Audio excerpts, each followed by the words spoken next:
तो very good evening to all of you once again. आप सबको स्वागत है। हम लोग आज जो डिस्कस करेंगे, आज का हमारा टॉपिक रहेगा prevention of money laundering act. और इसके ऊपर हम लोग लास्ट दिन और एक टॉपिक भी और एक क्लास भी हम लोग लिए थे, जो हमारा क्लास 1 था। तो आज हमारा सेकेंड क्लास रहेगा। तो अगर किसी ने क्लास 1 अटेंड नहीं किए हैं तो आप उसको भी देख लीजिएगा। ऐसे बहुत ज़्यादा रिलेटेड नहीं है, ठीक है, पर फिर भी पहले देख लेते तो ज़्यादा अच्छा रहता। चलिए, तो आज हम लोग डिस्कस करेंगे prevention of money laundering act 2002। मैं थोड़ा शुरू से ही एक बार एकदम फटाफट करके एक बार थोड़ा थोड़ा करके बताते चले जाएंगे, ताकि एक क्विक रिकैपिचुलेशन भी हो जाए और आप लोगों को एक बार याद भी आ जाए, ठीक है। क्योंकि 2 दिन पहले हम लोग क्लास किए थे, 2 दिन लास्ट हम लोग क्लास कंडक्ट नहीं कर पाए, ठीक है।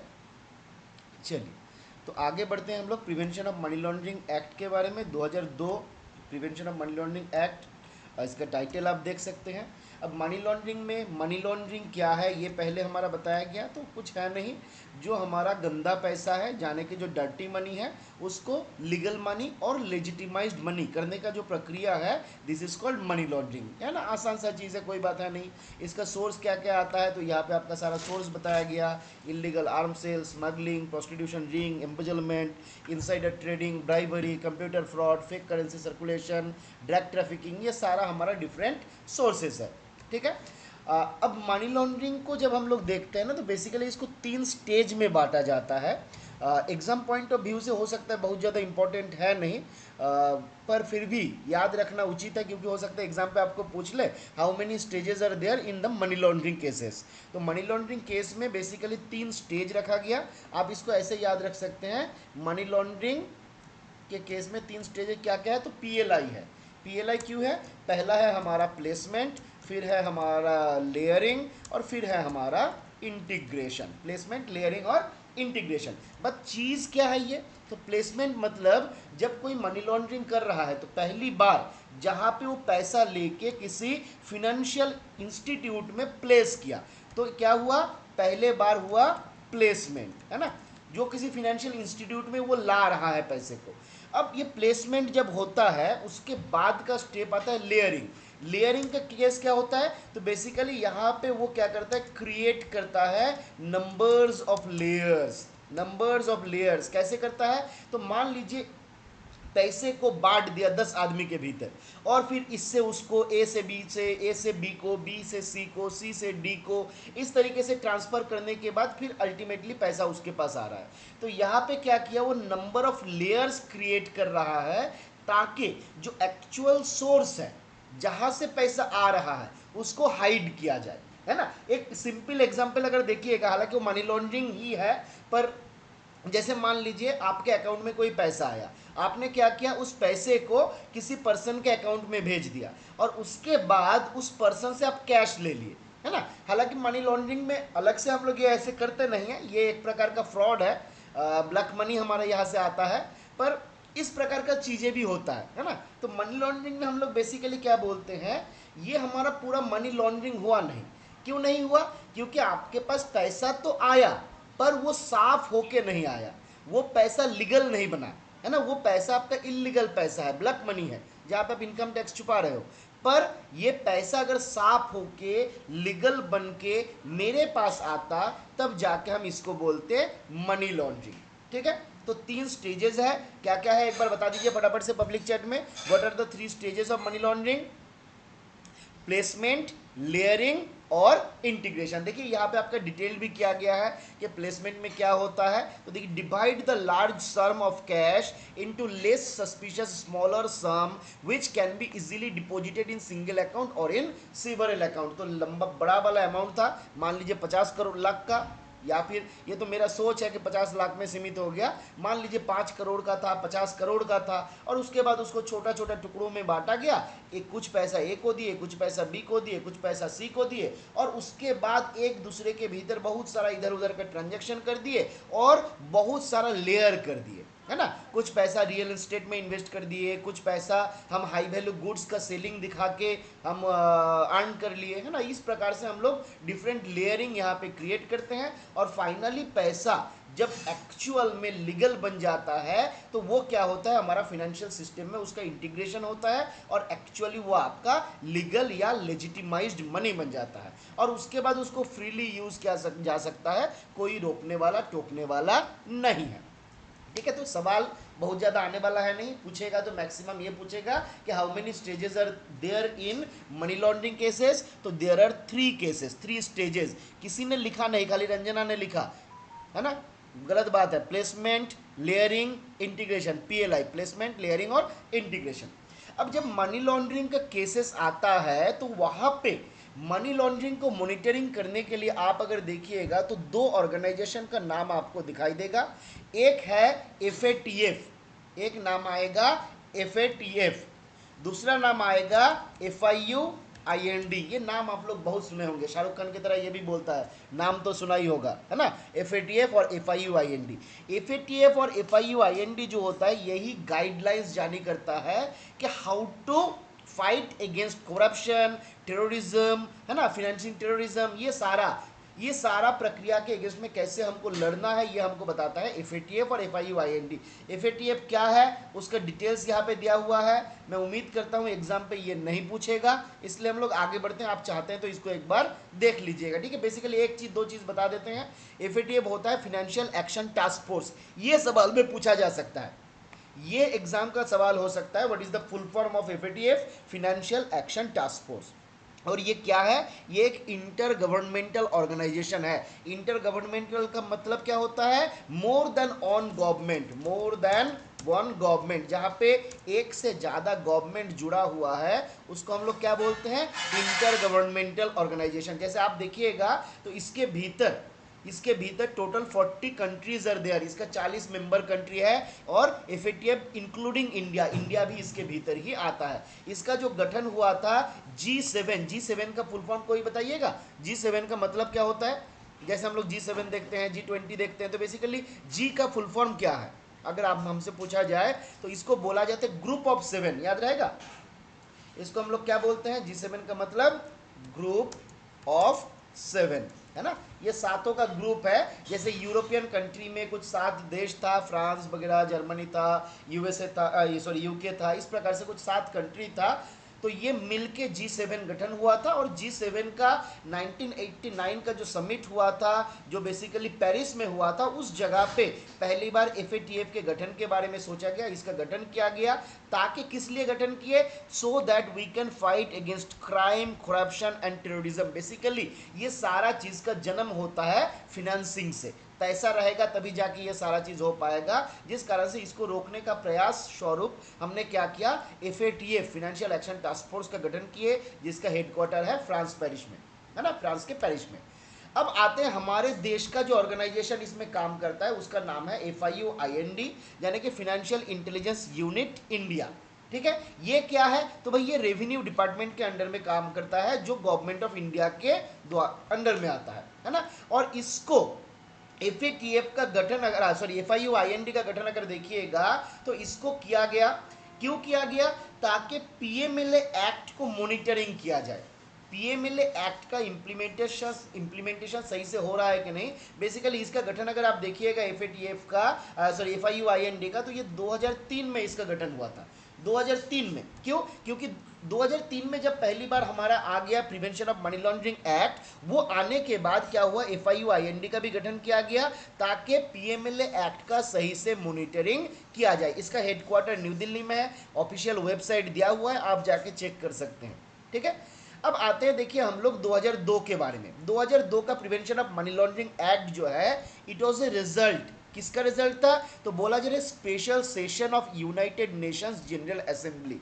यूनाइटेड नेशंस जनरल असेंबली का स्पेशल सेशन हुआ था 1998 में। 8 से लेके 10 जून तक 3 दिन का सेशन था, जिस सेशन के रिजल्ट हुआ था हमारा, बेसिकली उसी के आधार पे हम लोग सोचे कि भाई मनी लॉन्ड्रिंग के अगेंस्ट में कुछ रहना चाहिए, कुछ होना चाहिए, ताकि मनी लॉन्ड्रिंग को प्रोटेक्ट किया जाए। और इसी का रिजल्ट आप बोल सकते हैं कि this act has came into force. है ना। इसका उद्देश्य क्या था हम लोग पहले लास्ट क्लास में भी डिस्कस किए हुए हैं, तो आज हम लोग इसके ऊपर नहीं जाएंगे, थोड़ा हम आगे बढ़ेंगे। टोटल आपका 75 सेक्शन है, 10 चैप्टर है और एक शेड्यूल है। और ये जो हमारा शेड्यूल है हम लोग देखे हुए थे, ये 3 पार्ट में बांटा हुआ है, part A, part B and part C, है ना। 3 पार्ट में बांटा हुआ है। जिस और इसके भीतर क्या बताया गया, तो this consist of offences under different act के अंडर में जो ऑफेंस है, जैसे हम लोग देखे थे नारकोटिक्स एक्ट था, जैसे हम लोग आईपीसी देखे थे, है ना। इस प्रकार से बहुत सारा हमारा एक्ट था जिसके भीतर कौन सा चीज जो है ऑफेंसेस आता है, शेड्यूल 1 में बताया गया। टोटल समरी यहाँ पे दिया हुआ है। और उसके बाद सेक्शन 1 में के डेट ऑफ इनेक्टमेंट क्या था। इनेक्टमेंट क्या होता है, जिस दिन प्रेसिडेंट का साइन हुआ, कब हुआ, 17/1/2003। अब यहां से एक सवाल हम आपको बताएंगे, एक सवाल, चलिए जवाब दीजिए कि PMLA act was enacted in which Republic year of India. India का कौन सा रिपब्लिक ईयर में पीएमएलए एक्ट जो 2017/1/2003 में आया हुआ था, ये कौन सा रिपब्लिक ईयर में आया था, 53 और 54।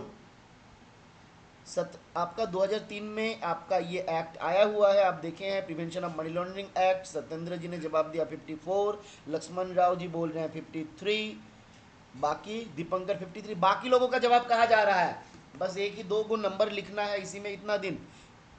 चलिए फिर किसने बोला 54, चलिए शुभेंदु, राम सिंह, प्रदीप, रंजना, महेश।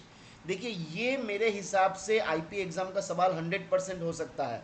क्यों, देखिए इधर आ जाइए, कौन सा रिपब्लिक ईयर में आया हुआ था, 53rd रिपब्लिक ऑफ इंडिया। अरे भाई 26 जनवरी आया नहीं तो कैसे अगले में पहुंच जाइएगा।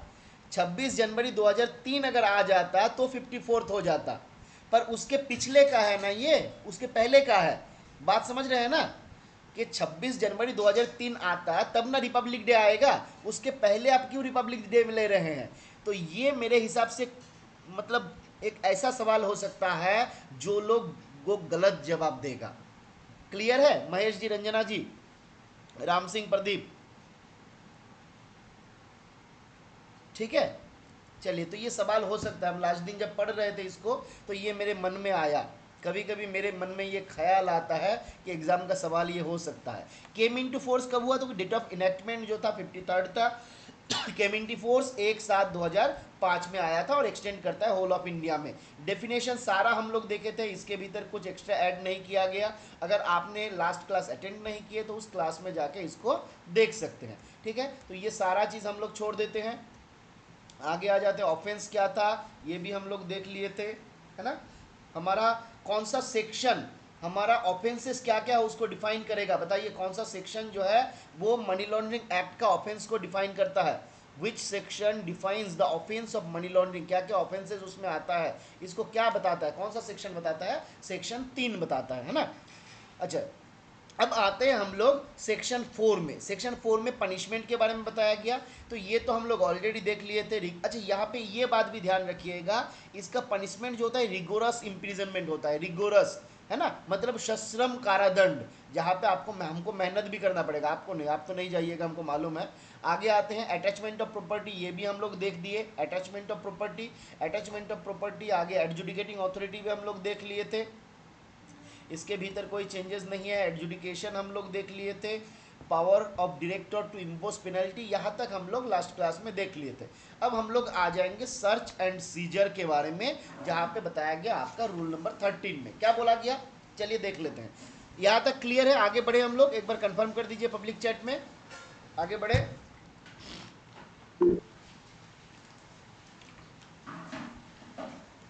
चलिए, इतना लाइक मैं जब भी फेसबुक में पोस्ट करता हूँ ना कभी नहीं मिलता जितना लाइक आप लोग देते हैं, अच्छा लगता है। चलिए अब क्या बताया जा रहा है, देखिए 17 में बोला जा रहा है सार्च सीजर, सार्च एंड सीजर, इसके बारे में यहाँ पे आपका बताया गया।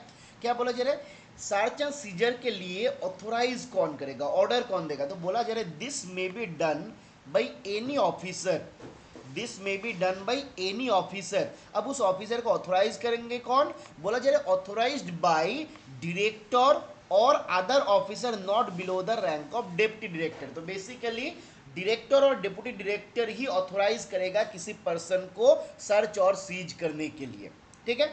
The authority seizing any record और प्रॉपर्टी और फ्रीजिंग एनी रिकॉर्ड और प्रॉपर्टी। तो एक तो हुआ वो सीज कर रहा है, सीज कर रहा है मतलब लेके आ गया। दूसरा है फ्रीज कर रहा है, फ्रीज करने का मतलब जहां पे ट्रांजैक्शन को रोक रहा है, बाद में उसके बाद कुछ हो नहीं सकता वहां पे।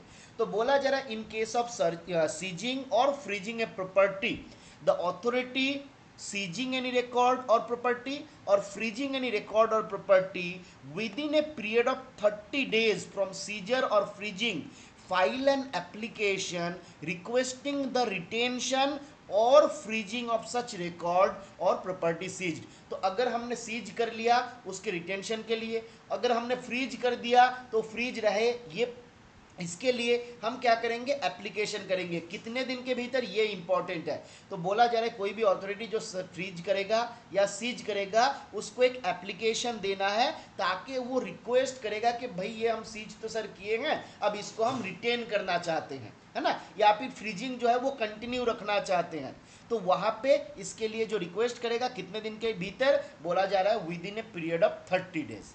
अब क्या बोला जा रहा है, the reason for search or and seizure and material in possession shall be forwarded to the adjudicating authority in a sealed cover, sealed envelope। तो क्या बोला जा रहा है, जब भी हम सर्च और सीज वगैरह करते हैं तो कोई भी मटेरियल को अपने पोसेशन में लेते हैं, मतलब हस्तगत करते हैं, तो वहां पे द मैटर, ये जो हमारा रहेगा उसको क्या करना है, हमारा जो मटेरियल इन पोसेशन है, जो मटेरियल को हमने लिया पोसेशन में, उसको हम क्या करेंगे, एडजुडिकेटिंग अथॉरिटी के पास भेजेंगे इन सील्ड एनवेलप। तो ये बात भी याद रखना है, सर्च और सीजर के बाद अगर हमने किसी मटेरियल को पोसेशन में लिया तो उसको एडजुडिकेटिंग अथॉरिटी के पास भेजना रहेगा इन सील्ड एनवेलप।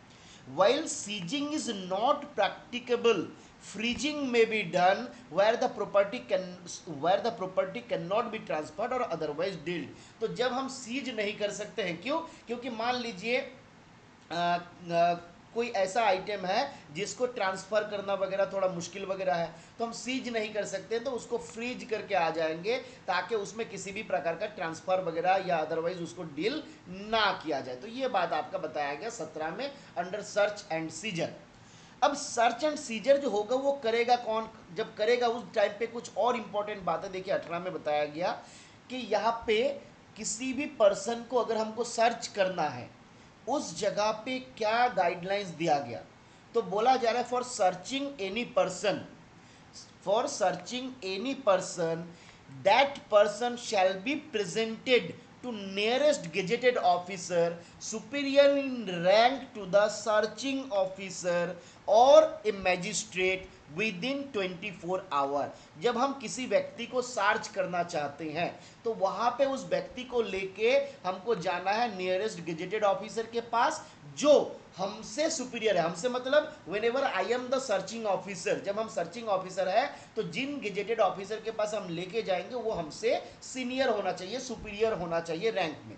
कितने समय के भीतर लेंगे, विद इन 24 आवर्स, 24 घंटे के भीतर। ये बहुत इंपॉर्टेंट सवाल है, एग्जाम पे पूछा जाता है किसी पर्सन को सर्च करने के लिए कितने घंटे के भीतर उनको मजिस्ट्रेट के पास प्रोड्यूस करना रहता है, तो विद इन 24 आवर। अब यहाँ पे मान लीजिए कि हमको हमारा जो नियरेस्ट गेजेटेड ऑफिसर है उनके घर तक पहुँचने में हमको 10 घंटा लगता है, तो बोला जा रहा है ये जो एक्चुअल जर्नी टाइम है दैट शैल बी एक्सक्लूडेड, इस टाइम को एक्सक्लूड किया जाएगा, इस टाइम को इसके भीतर नहीं लिया जाएगा। क्लियर है। आगे आते हैं रिटेंशन ऑफ प्रॉपर्टी। क्या बोला गया, बोला जा रहा है if releasing order of a property is issued by A special court or adjudicating authority, the release may be withheld for maximum 90 days from such order। हमको क्या किया, हमारा जो एडजुडिकेटिंग अथॉरिटी है जिसमें हम लोग देखे थे एडजुडिकेटिंग अथॉरिटी में कौन कौन रहता है, एक बार पब्लिक चैट में हमको बताइए।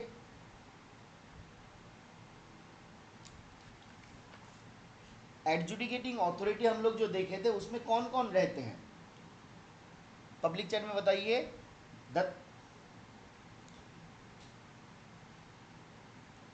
एडजुडिकेटिंग अथॉरिटी में बोला जाता है एक चेयरमैन होते हैं और 2 अदर मेंबर होते हैं। हम लोग लास्ट दिन देखे थे, याद करके देखिए, रूल नंबर 6 में हम लोग देखे हुए थे। 6 में देखे हुए थे, क्या देखे थे, एडजुडिकेटिंग कमिटी या एडजुडिकेटिंग अथॉरिटी जो रहता है इसमें कौन होता है, तो एक चेयरपर्सन होता है और 2 मेंबर होता है ना। तो ये जो हमारा चेयरपर्सन होगा और 2 मेंबर होगा, इन लोगों को हम क्या बोलेंगे, एडजुडिकेटिंग अथॉरिटी बोलेंगे। कहाँ पे ये लोग बैठता है, न्यू दिल्ली में बैठता है ना। चलिए क्लियर है, आगे बढ़ते हैं हम लोग। अब एडजुडिकेटिंग अथॉरिटी और स्पेशल कोर्ट के द्वारा बोला गया अगर कोई रिलीज ऑर्डर दिया जाता है, अगर कोई रिलीज ऑर्डर दिया जाता है, फिर भी बोला गया the release may be withheld for maximum 90 days from such order. जिस दिन ऑर्डर हुआ वहां से मैक्सिमम 90 डेज के भीतर हमको इंप्लीमेंट कर देना है। वेरी गुड रंजना जी, सत्येंद्र जी, मरियम, शुभेंदु जी, पिटाई खाइएगा। चलिए आगे आते हैं। अब क्या बोला गया कि सीज प्रॉपर्टी और frozen property must not be retained और केप्ट फ्रोजन एक्सीडिंग 180 डेज। तो बोला गया जो प्रॉपर्टी हम सीज करेंगे या फ्रीज करेंगे उसको 180 दिन से ज़्यादा आपको सीज या फ्रीज करके रखना नहीं है ना। उसका डिस्पोजल होना है, जो भी करना है कि इधर हम परमानेंटली ले ले या उसको दे दे, जो भी है, तो ये हमको याद रखना है। आगे आते हैं 25, जहाँ पे बताया गया एप्लेट ट्राइब्यूनल। देखिए जो जो इंपॉर्टेंट क्लॉजेज है उसी को हम लोग डिस्कस कर रहे हैं, है ना। जो हमको पर्सनली फील हुआ जब हम इसको देखें तो उसी को हम लोग डिस्कस कर रहे हैं। एप्लेट ट्राइब्यूनल का सेटअप, यहाँ से आपका सवाल आता है कि appellate tribunal has been set up under which act और विच रूल। तो हमको याद रखना है जो यहाँ का एप्लेट ट्राइब्यूनल बनाया गया, it has been set up under smugglers and foreign exchange manipulator. देखिए बेसिकली पीएमएलए एक्ट आया किसके लिए, कि भाई फॉरेन में या फिर जो हमारा डिफरेंट प्रकार का टेररिज्म को आपका फिनेंसिंग वगैरह किया जा रहा है, इस प्रकार के एक्टिविटी को रोकने के लिए, है ना। जो हमारा डर्टी मनी आता है तो बेसिकली ये सब का एक सोर्स हो जाता है स्मगलिंग वगैरह भी। तो बोला जा रहा है smugglers and foreign exchange manipulators forfeiture of property act 1976, इसके अंडर में एप्लेट ट्राइब्यूनल का सेटअप किया जाता है। एप्लेट ट्राइब्यूनल आप लोग जानते ही हैं, जहाँ पे हम लोग अपील करेंगे, है ना। तो एप्लेट ट्राइब्यूनल का गठन किया जाता है। अब 26 में बताया गया appeal to appellate tribunal. Appeal to appellate tribunal क्या बोला गया, बोला गया appeal may be made against, किसके अगेंस्ट में, देखिए अपील किसके किसके अगेंस्ट में हो सकता है। तो बोला जा रहा है appeal may be made against the order of adjudicating authority और डायरेक्टर, है ना। तो एडजुडिकेटिंग अथॉरिटी का जो है उसके अगेंस्ट में अपील किया जा सकता है और डायरेक्टर का जो ऑर्डर है उसके अगेंस्ट में भी अपील किया जा सकता है। कहाँ अपील करेंगे हम लोग, एप्लेट ट्राइब्यूनल में अपील करेंगे। अब ये वाला हो जाता है इंपॉर्टेंट सवाल कि जो अपील करना है कितने दिन के भीतर। तो बोला गया within 45 days from the date of receiving of order. जिस दिन ऑर्डर हमने रिसीव किया वहां से 45 दिन के भीतर, मतलब एडजुडिकेटिंग अथॉरिटी और डायरेक्टर ने जो ऑर्डर दिया जिसके केस में हमको अपील करना है, उस ऑर्डर को जिस दिन हम रिसीव किए वहां से within 45 days I have to make the appeal. और बोला गया कि किसी कारणवश अगर डिले हो जाता है, अगर किसी कारणवश डिले हो जाता है और there is a reasonable ground, वहाँ पे रीजनेबल ग्राउंड है, the delay may be condemned, उस डिले को हम लोग कंडेम कर सकते हैं, माफ कर सकते हैं। हम नहीं, जो हमारा एप्लेट ट्राइब्यूनल है वो उसको माफ कर सकते हैं। एप्लेट ट्राइब्यूनल का गठन कहाँ पे बताया गया, तो एप्लेट ट्राइब्यूनल का गठन हम लोग देखिए the smugglers and foreign exchange manipulator for feature of property act 1976 के अंडर उसका गठन हुआ है। अब बोला गया जो एप्लेट ट्राइब्यूनल के पास ये हमारा अपील जाएगा, उस अपील का रिड्रेसल कितने दिन में होना है, तो बोला गया 6 महीने के भीतर अपील का रिड्रेसल जो है वो हो जाना चाहिए, है ना। 6 महीने के भीतर इस अपील का रिड्रेसल जो है नॉर्मल सर्कमस्टेंसेस में हो जाना चाहिए, ठीक है।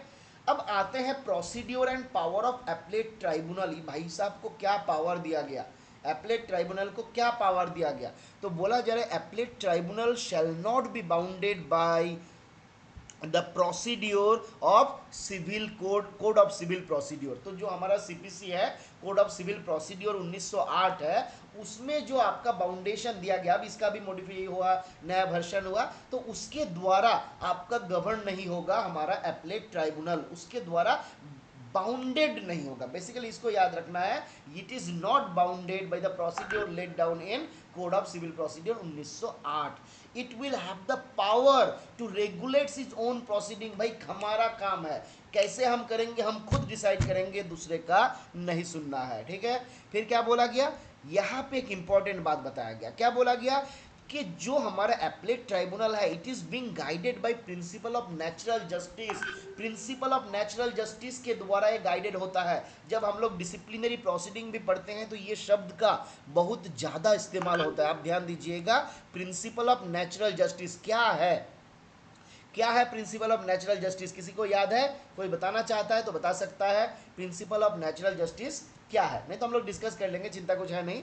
बोला जा रहा है it is vested with the power of civil court while trying a suit. ये इंपॉर्टेंट बात है, ये इंपॉर्टेंट बात यहाँ पे बताया गया कि जो हमारा एप्लेट ट्राइब्यूनल है it has been vested with the power of a civil court while trying a suit. कोई भी सूट के अगेंस्ट में जब हम प्रोसीडिंग कर रहे हैं तो हमको कौन सा पावर दिया गया, तो सिविल कोर्ट का पावर दिया गया। अब सिविल कोर्ट के पावर में क्या क्या आता है वो यहाँ पे बताया गया, नेचुरल जस्टिस क्या है वो भी यहाँ पे बताया गया। एक एक करके हम लोग देख लेते हैं, पहले देख लेते हैं what are the different powers of a civil court. Civil court के पास क्या क्या पावर है, तो बोला जरा आप शमन कर सकते हैं, इन्फोर्स कर सकते हैं किसी का अटेंडेंस, है ना। जैसे मान लीजिए हमारा रूल 14 का इंक्वायरी चलता है, अब कोई विटनेस आता नहीं, आप कुछ कर सकते हैं उस विटनेस का, बताइए।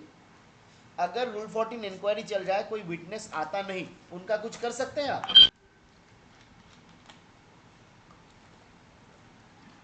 हाँ या ना में खाली जवाब दे दीजिए। डिपार्टमेंटल नहीं है, आउटसाइडर है ना। डिपार्टमेंटल होगा तो उसका तो पिटा हम एकदम सीधा कर देंगे उसको, पर अगर आउटसाइडर है तो कुछ कर सकते हैं। पर एक बात याद रखिएगा, शमन देंगे कौन देगा, इंक्वायरी ऑफिसर देगा शमन। अगर रूल 14 का इंक्वायरी है, आप मान लीजिए इंस्पेक्टर ऑफ पोस्ट है या सुपरिटेंडेंट ही है, आप इंक्वायरी ऑफिसर हो, कोई विटनेस आया नहीं, आप उसको शमन दीजिएगा, मानेगा वो? नहीं मानेगा। पर इसके लिए भी प्रोसीड्योर है, आप लोग अगर देखिएगा एक एक्ट है जिसको हम लोग बोलते हैं departmental inquiry act. Departmental inquiry act, ये बहुत छोटा सा एक्ट है, पर इसमें हमारा जो इंक्वायरी ऑफिसर है उसको पावर दिया गया, उनको पावर दिया गया। पर उसके लिए क्या होता है, गेजेट नोटिफिकेशन इशू किया जाता है, और गेजेट नोटिफिकेशन इशू करते हुए उस इंक्वायरी अथॉरिटी को पावर दिया जाता है, वहां पे वो काम करता है, और वहां पे उनको वो शमन कर सकता है और लोकल पुलिस को भेज के बुला भी सकता है। पर डिपार्टमेंटल इंक्वायरी एक्ट के तहत गेजेट नोटिफिकेशन इशू होगा उसके ऊपर, तभी जाके होगा। तो जनरल सर्कमस्टेंसेस पे ये कहीं पे फॉलो नहीं होता है। ऑप्शन है, ऑप्शन नहीं है ऐसा नहीं है, पर ऑप्शन फॉलो करना थोड़ा सा मुश्किल है ना, क्योंकि गेजेट नोटिफिकेशन निकलेगा, उसको पावर मिलेगा, फिर जाके वो लोकल पुलिस को बोलेगा कि भाई आ नहीं रहा है, पकड़ के लाओ, है ना। तो पकड़ के लाओ बोलेगा तब जब ये सारा प्रोसीड्योर होगा। पर यहाँ पे जो हमारा एप्लेट अथॉरिटी है इसके पास शमन करने का, किसी का अटेंडेंस को इन्फोर्स करने का पावर है। किसी को भी एक एग्जामिन करवा सकते हैं ऑन ओथ, शपथ लेते हुए कि गीता पे हाथ रख के मैं बोलता हूँ जो भी बोलूँगा सच के अलावा कुछ नहीं बोलूँगा, ये सारा जो होता है एग्जामिनेशन ऑफ ओथ ये करवा सकता है। फिर बोला कि requiring the discovery and production of document, जो डिफरेंट डॉक्यूमेंट है उसको प्रोड्यूस करने के लिए किसी को बोल सकता है ना। तो ये सारा काम हो सकता है। रिसीविंग द एविडेंस ऑन एविडेविट, एविडेविट के ऊपर आपका किसी का विटनेस वगैरह लिया जा सकता है, मतलब उनका डिपोजिशन लिया जा सकता है ना। रिक्वायरिंग एनी पब्लिक रिकॉर्ड और डॉक्यूमेंट और कॉपी ऑफ सच ऑर्डर और डॉक्यूमेंट फ्रॉम एनी ऑफिस, किसी भी ऑफिस में अगर कोई रिकॉर्ड है तो उस रिकॉर्ड को ये क्या कर सकता है, रिक्विजिशन करके मंगवा सकता है। Examination of document and witness कर सकता है। Dismissing the representation for default, मान लीजिए कि कोई व्यक्ति जो है हियरिंग में आ नहीं रहा है तो भाई उसको खारिज कर देगा, भाई तुम्हारा जो रिप्रेजेंटेशन है डिसमिस हो गया, केस क्लोज, फाइनल डिसमिस्ड, और उसके बाद एक्स पार्टी डिसाइड भी कर सकता है ना। तो दो ऑप्शन है, आइदर उस केस को ही पूरा मामला का रफा दफा कर दो या फिर एक्स पार्टी कर दो, तो दोनों ऑप्शन है। एक्स पार्टी क्या है, ये भी एक बहुत इंपॉर्टेंट टर्म है। जब आप रूल 14 का डिसिप्लिनरी प्रोसीडिंग देखते हैं तो एक्स पार्टी इंक्वायरी के बारे में बताया जाता है। एक्स पार्टी का मतलब होता है without the presence of one party, है ना। जैसे मान लीजिए किसी का एक्स गर्लफ्रेंड है, किसी का एक्स बॉयफ्रेंड है, तो क्या था, वो अभी है नहीं, तो भाई जब कोई रहेगा नहीं उसके उसके बिना मौजूदगी में भी जो इंक्वायरी हम करेंगे उसको हम लोग बोलेंगे एक्स पार्टी इंक्वायरी। ठीक है, क्लियर है ये वाला। वन साइडेड इंक्वायरी आप बोल सकते हैं, जहाँ पे आइदर चार्ज ऑफिशियल नहीं है ना, नॉर्मल केस में वही तो होता है, जहाँ पे एक पार्टी हमारा नहीं है तो वहाँ पे हमारा एक्स पार्टी इंक्वायरी भी हो सकता है। फिर बोला गया setting aside one order of dismissal. अब हमने एक बार डिसमिस कर दिया, पर हम एप्लेट ऑथोरिटी हम कुछ भी कर सकते हैं। तो बोला गया एक बार हमने डिसमिसल कर दिया था ऑर्डर को, पर हमको लगा कि नहीं इसके ऊपर इंक्वायरी करना है, तो दोबारा बुलाओ।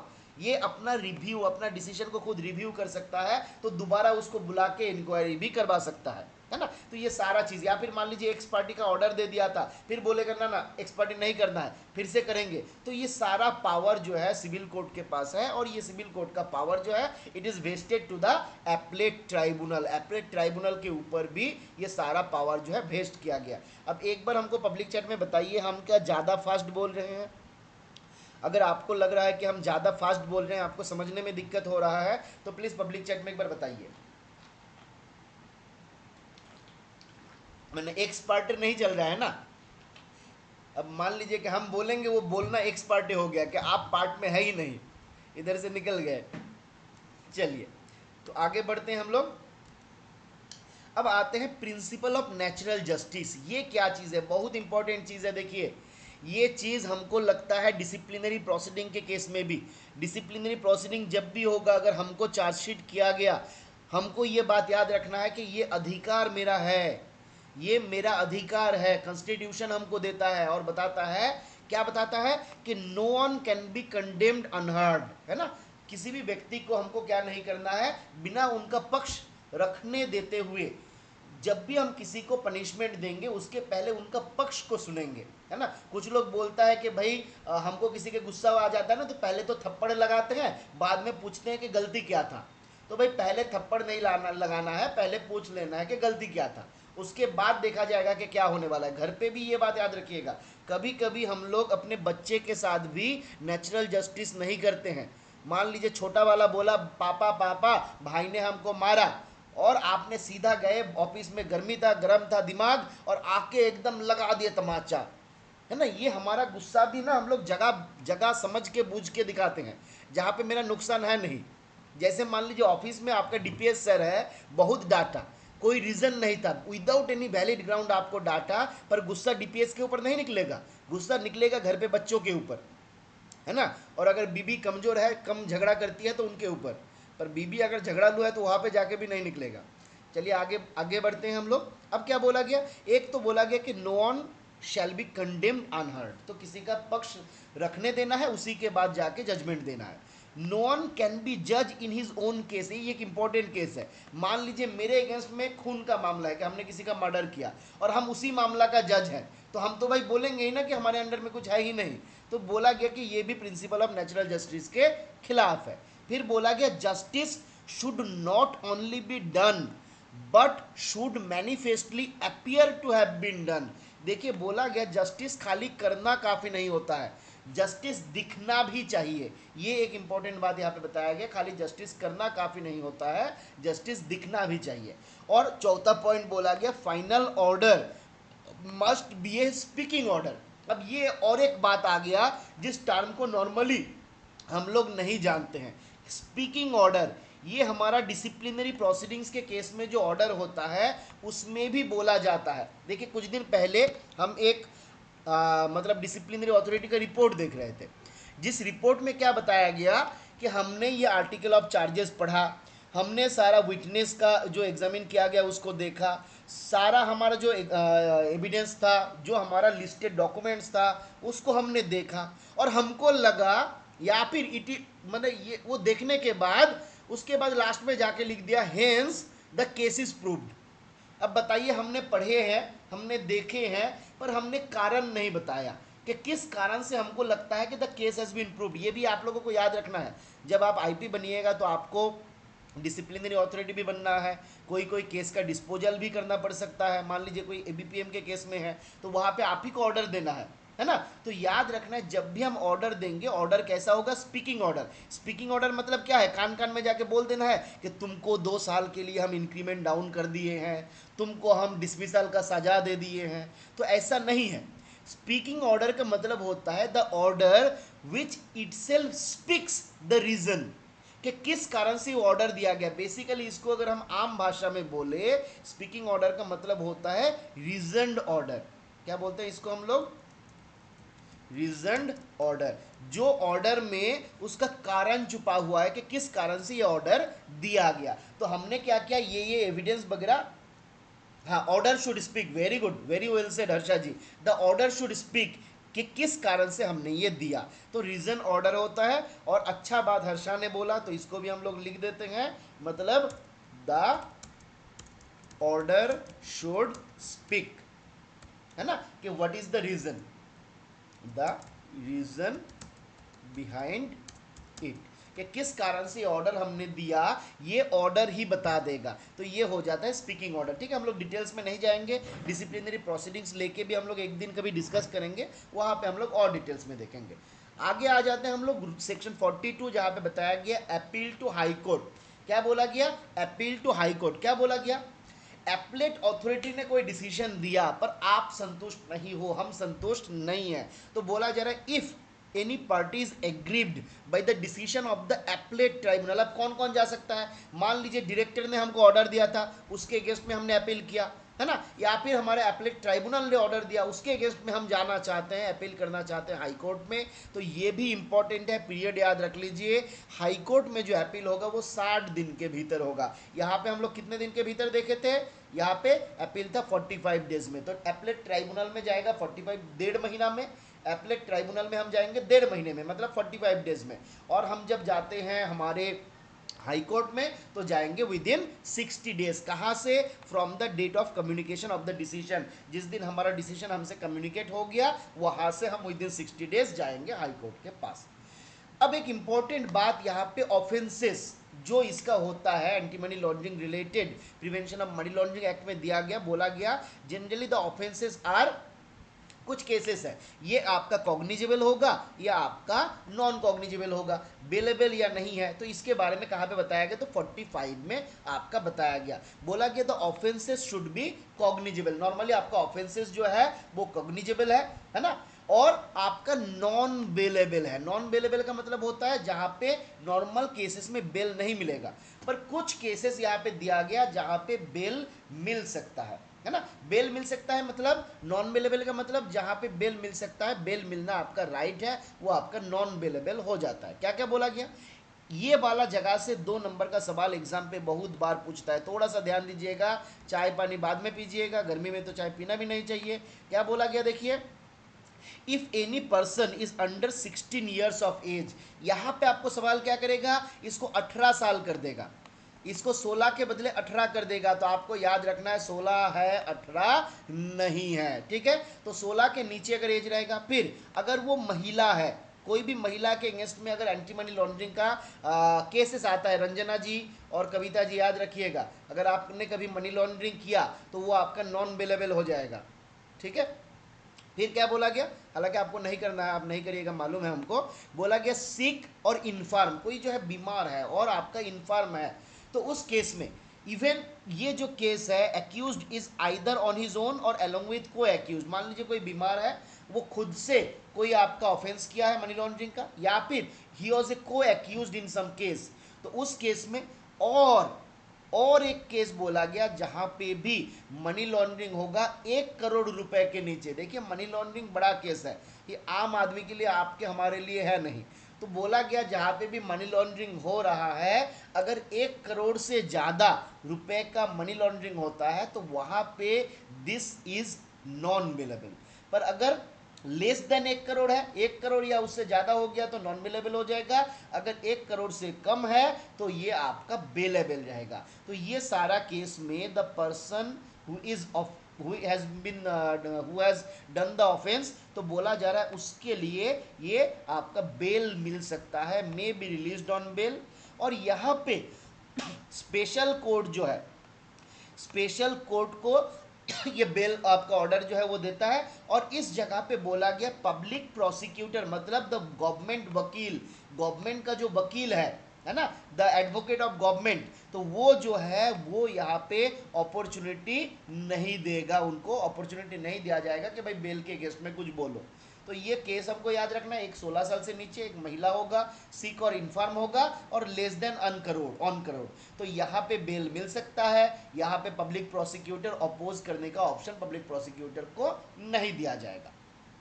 आगे आते हैं 46, जहां पे क्या बोला गया, बोला गया application of code of criminal procedure, जो हमारा कोड ऑफ सीआरपीसी है, तो बोला गया कोड ऑफ क्रिमिनल प्रोसीड्योर 1973 जो है उस वो आपका लागू रहता है किसी के ऊपर, स्पेशल कोर्ट के ऊपर। क्या क्या बोला गया, बोला गया special court shall be deemed to be a court of session. Special court जो हमारा होता है, हम लोग लास्ट दिन भी देखे थे, सेशन कोर्ट क्या होता है, किसी भी डिस्ट्रिक्ट का जिस कोर्ट में हम लोग जाते हैं, हम लोग देखे थे ना लास्ट दिन, सेशन कोर्ट क्या क्या क्या है, सेशन कोर्ट कहा गया।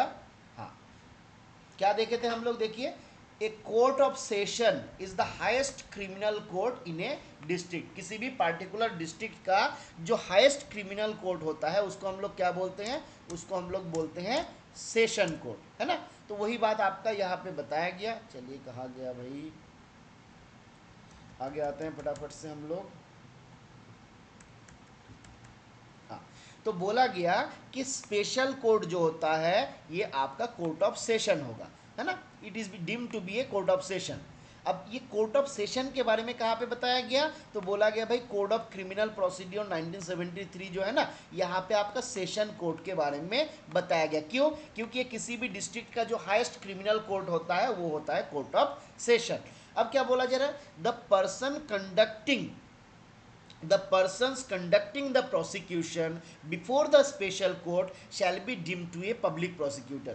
तो किसी भी सेशन मतलब जो हमारा स्पेशल कोर्ट है वहां पे जो गवर्नमेंट के तरफ से जो आदमी लड़ेगा, है ना, गवर्नमेंट के तरफ से प्रोसिक्यूशन के तरफ से जो आपका लड़ेगा उसको हम लोग क्या बोलते हैं, उसको बोलते हैं हम लोग पब्लिक प्रोसिक्यूटर। अब यहां से फिर से हम एक 2 नंबर आपको बता रहे हैं, ध्यान दीजिएगा, जहां जहां 2 नंबर है, क्या बोला जा रहा है, बचपन में हम लोग वीडियो गेम खेलते थे ना, तो कभी कभी आपको गोल्ड मिलता है, कॉइन मिलता है, तो जब मिलते जाता है कभी कभी लाइफ मिलता है, तो उसको तुरंत लेते जाना है। तो ये हमारा वो गोल्ड कॉइन है। क्या बताया जा रहा है, देखिए, he must have a practice as an advocate for a period not less than 7 years. तो मिनिमम 7 साल का उनका प्रैक्टिस का एक्सपीरियंस चाहिए एज एन एडवोकेट। किसी यूनियन मतलब हमारा जो सेंट्रल गवर्नमेंट है, स्टेट गवर्नमेंट है, उसके अंडर में उनको एटलीस्ट 7 साल का प्रैक्टिस का एक्सपीरियंस होगा, तभी जाके उनको हम क्या बनाएंगे, उनको हम पब्लिक प्रोसिक्यूटर बनाएंगे। ये बात हमारा 46 में बताया गया। अब मान लीजिए कि किसी भी अथॉरिटी है जो आपका ऑफिसर है जिसने क्या किया, सर्च और सीज कर दिया। अब उस ऑफिसर के पास कोई ऑथोराइजेशन था नहीं, तो वहां पे कैसे इसको ट्रीट किया जाएगा, तो देखिए 62 हमको बताता है about the punishment of vexatious search. Vexatious search के बारे में कौन बताता है, 62 बताता है। ये इंपॉर्टेंट है, याद रखना है, सेक्शन नंबर भी, पनिशमेंट ऑफ वेक्सेशियस सर्च 62 में आपका बताया गया। क्या बोला जा रहा है, any authority or officer exercising the power under this act or any rules made thereunder without the reasons to be recorded in writing। कोई राइटिंग वाइटिंग ऑर्डर वॉर्डर नहीं है, कोई रीजन नहीं है, पर उसने क्या किया, बोला हमारा मूड है, हम सर्च करेंगे, हम सीज करेंगे, है ना। तो ये सारा केस में, या फिर किसी को मान लीजिए अरेस्ट कर लेता है ना, तो उस जगह पे क्या होगा, जिसने ये सर्च सीजिंग का काम किया, ऑपरेशन चलाया, अब उनको ही पनिशमेंट हो जाएगा। कितने दिन का पनिशमेंट होगा, बोला जा रहा है इन एवरी सच ऑफेंस, जब भी ऐसा कोई गलती होगा, जब भी ऐसा कोई गलती होगा तो पनिशमेंट क्या क्या हो सकता है, तो पहला बोला गया इम्प्रिजनमेंट हो सकता है। कितने दिन के लिए, तो 2 साल के लिए, तो यहाँ पे 2 साल के लिए इम्प्रिजनमेंट हो सकता है, और फाइन हो सकता है।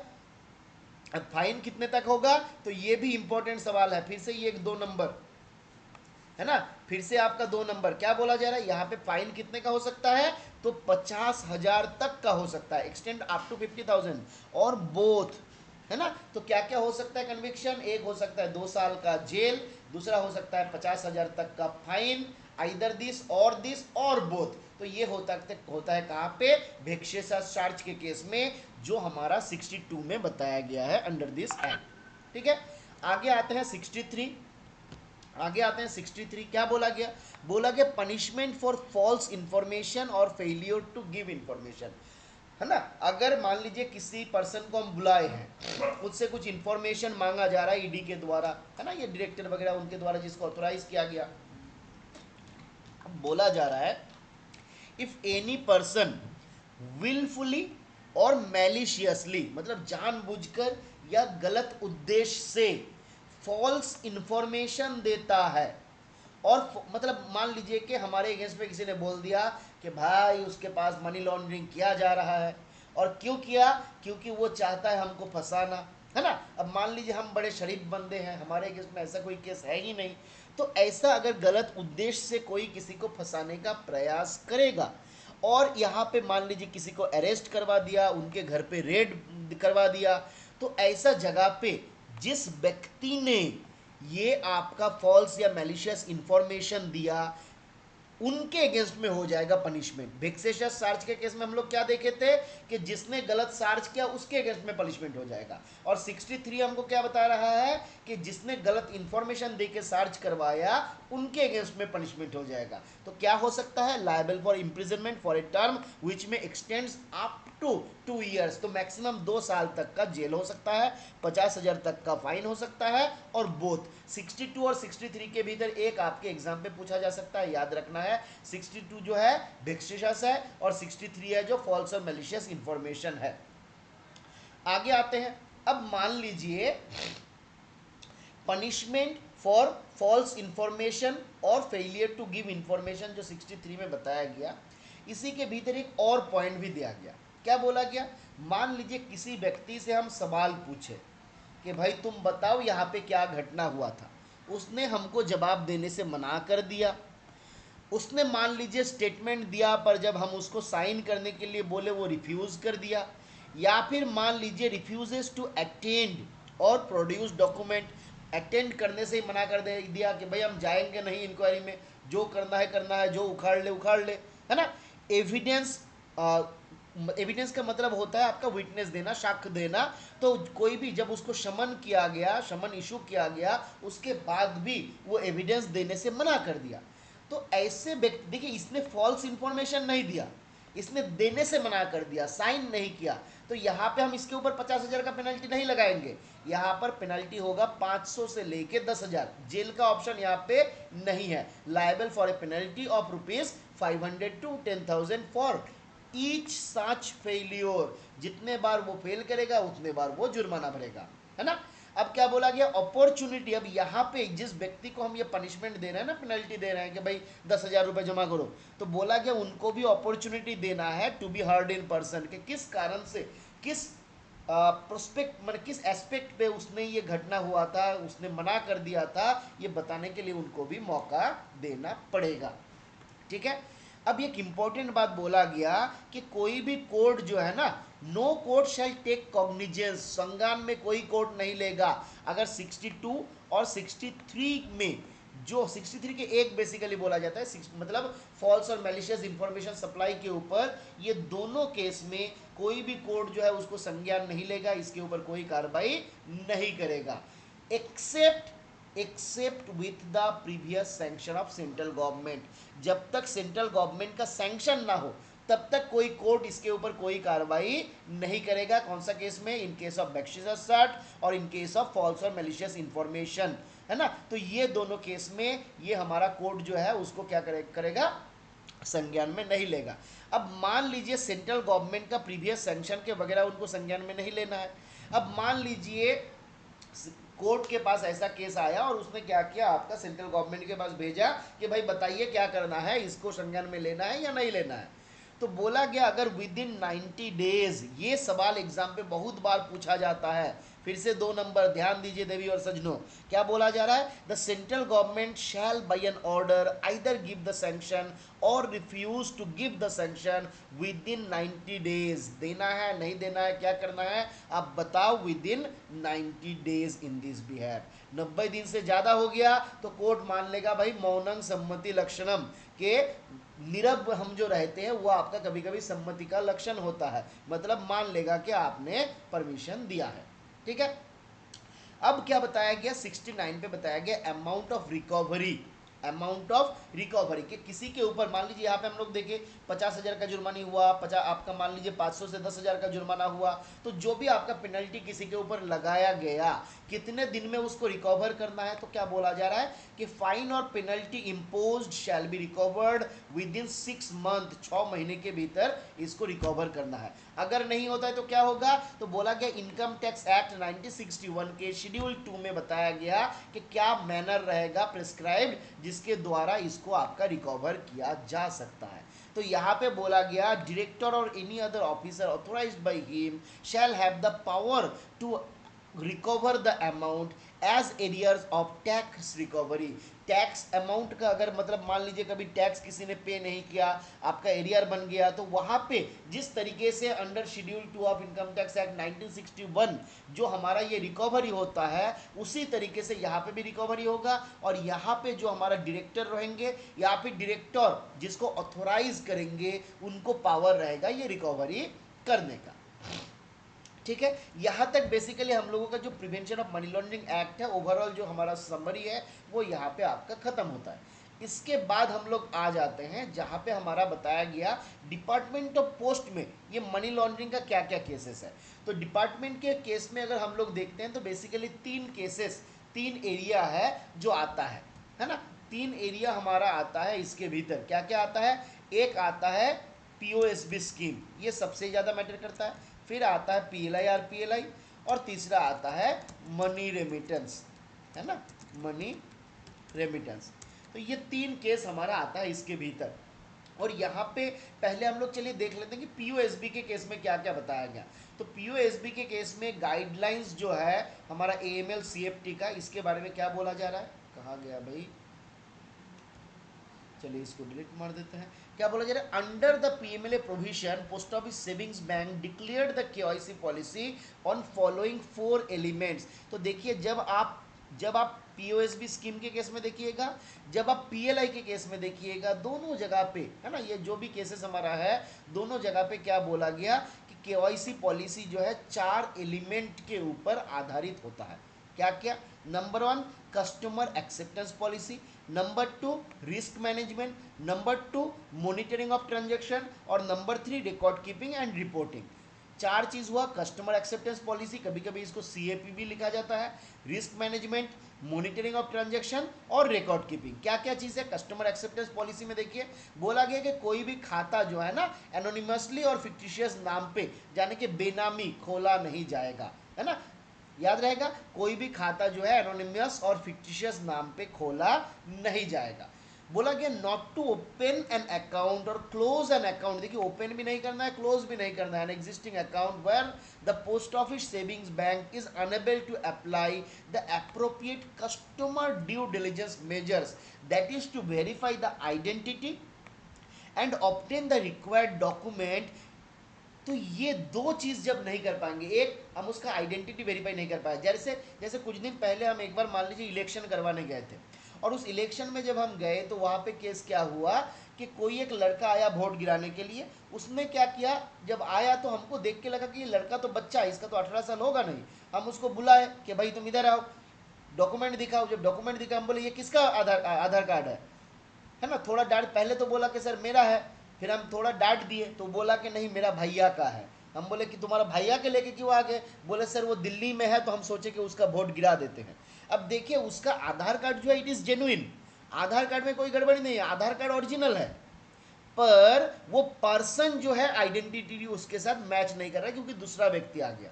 तो कस्टमर ड्यू डिलीजेंस हमको बताता है, देखिए केवाईसी बोलता है डॉक्यूमेंट लो, जो उसका पैन कार्ड है, जो उसका आधार कार्ड है, जो उसका फोटोग्राफ है उसको लो, और लेने के बाद कस्टमर ड्यू डिलीजेंस का प्रयोग करना है और देखना है जिसका डॉक्यूमेंट है वही आदमी खाता खोल रहा है कि नहीं। आप अगर एसबी ऑर्डर 12/2023 को पढ़िएगा, वहां पे बोला गया it is the responsibility of the post master, sub post master, branch post master to verify the identity. कैसे करेगा, तो बोला गया एक तो डॉक्यूमेंट देखेगा, साथ ही साथ उसका फेस को भी मिलाएगा कि मान लीजिए कि उसने जो डॉक्यूमेंट दिया उसमें जो इमेज है और उसने जो आपका इमेज आपका दिया है केवाईसी फॉर्म, मतलब हमारा जो केवाईसी के साथ जो डॉक्यूमेंट दिया है ना, आईडी प्रूफ एड्रेस प्रूफ में, उससे टैली हो रहा है कि नहीं। अब यहाँ पे बहुत लोग बोलेंगे कि मान लीजिए कि टैली नहीं होता है, इलिजिबल है, थोड़ा सा तो इशू रहेगा, पर मोटा मोटी हम लोगों को चेक कर लेना है कि वही आदमी है कि नहीं। इवन ये भी बोला गया कि अगर कोई जो डॉक्यूमेंट दिया उसका फोटो कॉपी सही नहीं है, डॉक्यूमेंट से आपको पता नहीं चल रहा है कि ये किसका डॉक्यूमेंट है, तो बोला गया उनको बोलिए कि दोबारा आप डॉक्यूमेंट दो, फ्रेश डॉक्यूमेंट दो, है ना, जिसमें फोटो के साथ मैच करता है। ये खास करके जब एजेंट के थ्रू या किसी दूसरे व्यक्ति के थ्रू डॉक्यूमेंट भेजता है तो वहाँ पे ज़्यादा बोला जाता है, क्योंकि नॉर्मल केसेस में क्या है, मान लीजिए हम अगर आए हैं डॉक्यूमेंट लेके, मेरा सिग्नेचर टैली हो रहा है, मेरा फेस टैली हो रहा है, तो वहाँ पे ले लिया जाता है, इशू नहीं करता है। पर जब एजेंट के थ्रू किसी ऑथोराइज किया है किसी को कि मैं इसके थ्रू खाता खोलूंगा, है ना, तो वो सब जगह पे बोला गया कि दोबारा केवाईसी उसका मंगवाइए कि भाई सही सही डॉक्यूमेंट दो जिसमें फोटो वगैरह मैच होता है। ठीक है, तो ये कस्टमर ड्यू डिलीजेंस हमको ध्यान रखना है। बोला गया इन केस ऑफ पीएलआई वगैरह, पीएलआई के केस में ये हम लोग बाद में देख लेंगे, चलिए ये हमारा सेविंग्स के भीतर होना नहीं चाहिए था, है ना। आगे बढ़ जाते हैं हम लोग। रिस्क कैटेगरी, रिस्क कैटेगरी में क्या बोला गया कि 3 प्रकार का रिस्क कैटेगरी है, लो रिस्क, मीडियम रिस्क और हाई रिस्क। कोई हमको बताइएगा पीएलआई के केस में कितना रिस्क कैटेगरी है, ये सवाल एग्जाम पे पूछा जा सकता है। In how many risk categories are there in case of PLI related transaction. चले रंजना जी, हर्षा जी 3 3 बोले, पर याद रखना है 3 नहीं है। पीएलआई में जब हम आएंगे वहां पे देखेंगे यहाँ पे 2 रिस्क कैटेगरी है, 2, एक है लो और एक है आपका हाई। लो रिस्क कैटेगरी और हाई रिस्क कैटेगरी, ठीक है, दोनों वहां पे आपका रखा गया है पीएलआई के केस में। अब क्या बोला जा रहा है कि जब भी कोई कस्टमर आएगा, अगर उसका टोटल अमाउंट, देखिए ये वाला पॉइंट थोड़ा देख लीजिए, account opening, purchase of certificate, maturity, prematurity, ये सारा इन ऑल एग्जिस्टिंग अकाउंट, देखिए ये वाला बात को फॉलो करिए कि खाली जिस अकाउंट का ट्रांजैक्शन हो रहा है वो नहीं, जितना सारा अकाउंट उसका है वो मिला के अगर किसी का बैलेंस 50 लाख तक है तो it comes under low risk category. अगर सब मिला के 50,000 एक्सीड कर गया अप टू 10 लाख है, it comes under medium risk category. अगर अबव 10 लाख है तो it comes under high risk category. ये बात को ध्यान दीजिए, इस पॉइंट को नोट करिए। इन ऑल एग्जिस्टिंग अकाउंट, सवाल एग्जाम में पूछेगा यही वाला कि ऑल एग्जिस्टिंग अकाउंट है या नहीं, या फिर खाली ओपनिंग क्लोजिंग वगैरह है, तो सारा एग्जिस्टिंग अकाउंट है। ठीक है, अब यहाँ पे बोला गया accounts related to politically exposed person, PEP, residing outside India, जो भी पॉलिटिकली एक्सपोज्ड पर्सन इंडिया के बाहर रहता है, they falls under high risk category. Politically expose person जो इंडिया के बाहर रहता है तो वो हाई रिस्क कैटेगरी के भीतर आता है। बात आता है कि भाई ये पीईपी है क्या, तो बोला गया जैसे आपका head of state, government, senior politician, senior government और जुडिशियल और मिलिट्री ऑफिसर्स, बेसिकली जिसको आपका मतलब क्या होता है, फॉरेन कंट्री के साथ हमारा बहुत सारा डीलिंग्स वगैरह है, इस प्रकार के लोगों को आपका पॉलिटिक्स के साथ डीलिंग्स है, पॉलिटिकल लीडर्स के साथ डीलिंग है, तो इन लोगों को हम लोग पीईपी के भीतर ट्रीट करते हैं। ठीक है, आगे आते हैं डॉक्यूमेंट क्या क्या जरूरी होता है। तो ये वाला एक सवाल एग्जाम पे पूछा जा सकता है, पब्लिक चैट में बताइए, अगर बीओ में खाता खोला जाएगा टोटल कितना फोटो लिया जाता है। If any account is open at BO, how many photos are to be taken as per AML CFT norms. As per AML CFT norms कितना लेना है, 3 कॉपी लेना है। क्यों क्यों लेना है, तो कहाँ कहाँ रहेगा, एक रहेगा अकाउंट ओपनिंग फॉर्म में, एक रहेगा केवाईसी फॉर्म में, और एक रहेगा स्पेसिमेन सिग्नेचर बुक में। अगर नॉर्मल एचओ और एसओ है, एक अकाउंट ओपनिंग फॉर्म में और एक केवाईसी फॉर्म में। बीओ में 3 कॉपी, क्योंकि एक्स्ट्रा कॉपी जाएगा specimen signature book, SS book में। ठीक है, आईडी प्रूफ हमको लेना है। आईडी प्रूफ में क्या आता है, आधार आता है, पैन आता है, फॉर्म 60 और फॉर्म 61 लिया जा सकता है अगर किसी का पैन कार्ड नहीं रहेगा, but in that case the PAN card shall B submitted with in 6 month. कौन बोला है, हमने नहीं बोला है, आप जीएसपीआर देखिए, government savings promotion general rules 2018, तो वो हमको बताया है कि भाई अगर किसी ने पैन कार्ड नहीं दिया तो उनको हम 6 महीने का समय देते हैं कि भाई पैन कार्ड सबमिट करो। ये बात सही है या गलत है बताइए, हमने जो बोला ये सही बोले या गलत बोले। 6 महीने के भीतर देना होता है या 2 महीने के भीतर देना होता है, यहाँ पे ऑब्लिक दे के लिखा हुआ है सबमिटेड विद इन 6 मंथ और 2 मंथ्स। चलिए बताइए, पैन कार्ड आधार कार्ड वगैरह कितने दिन के भीतर देना?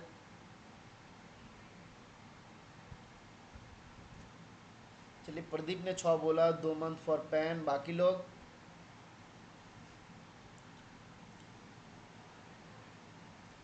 आधार 6 है, पैन 2 है। चलिए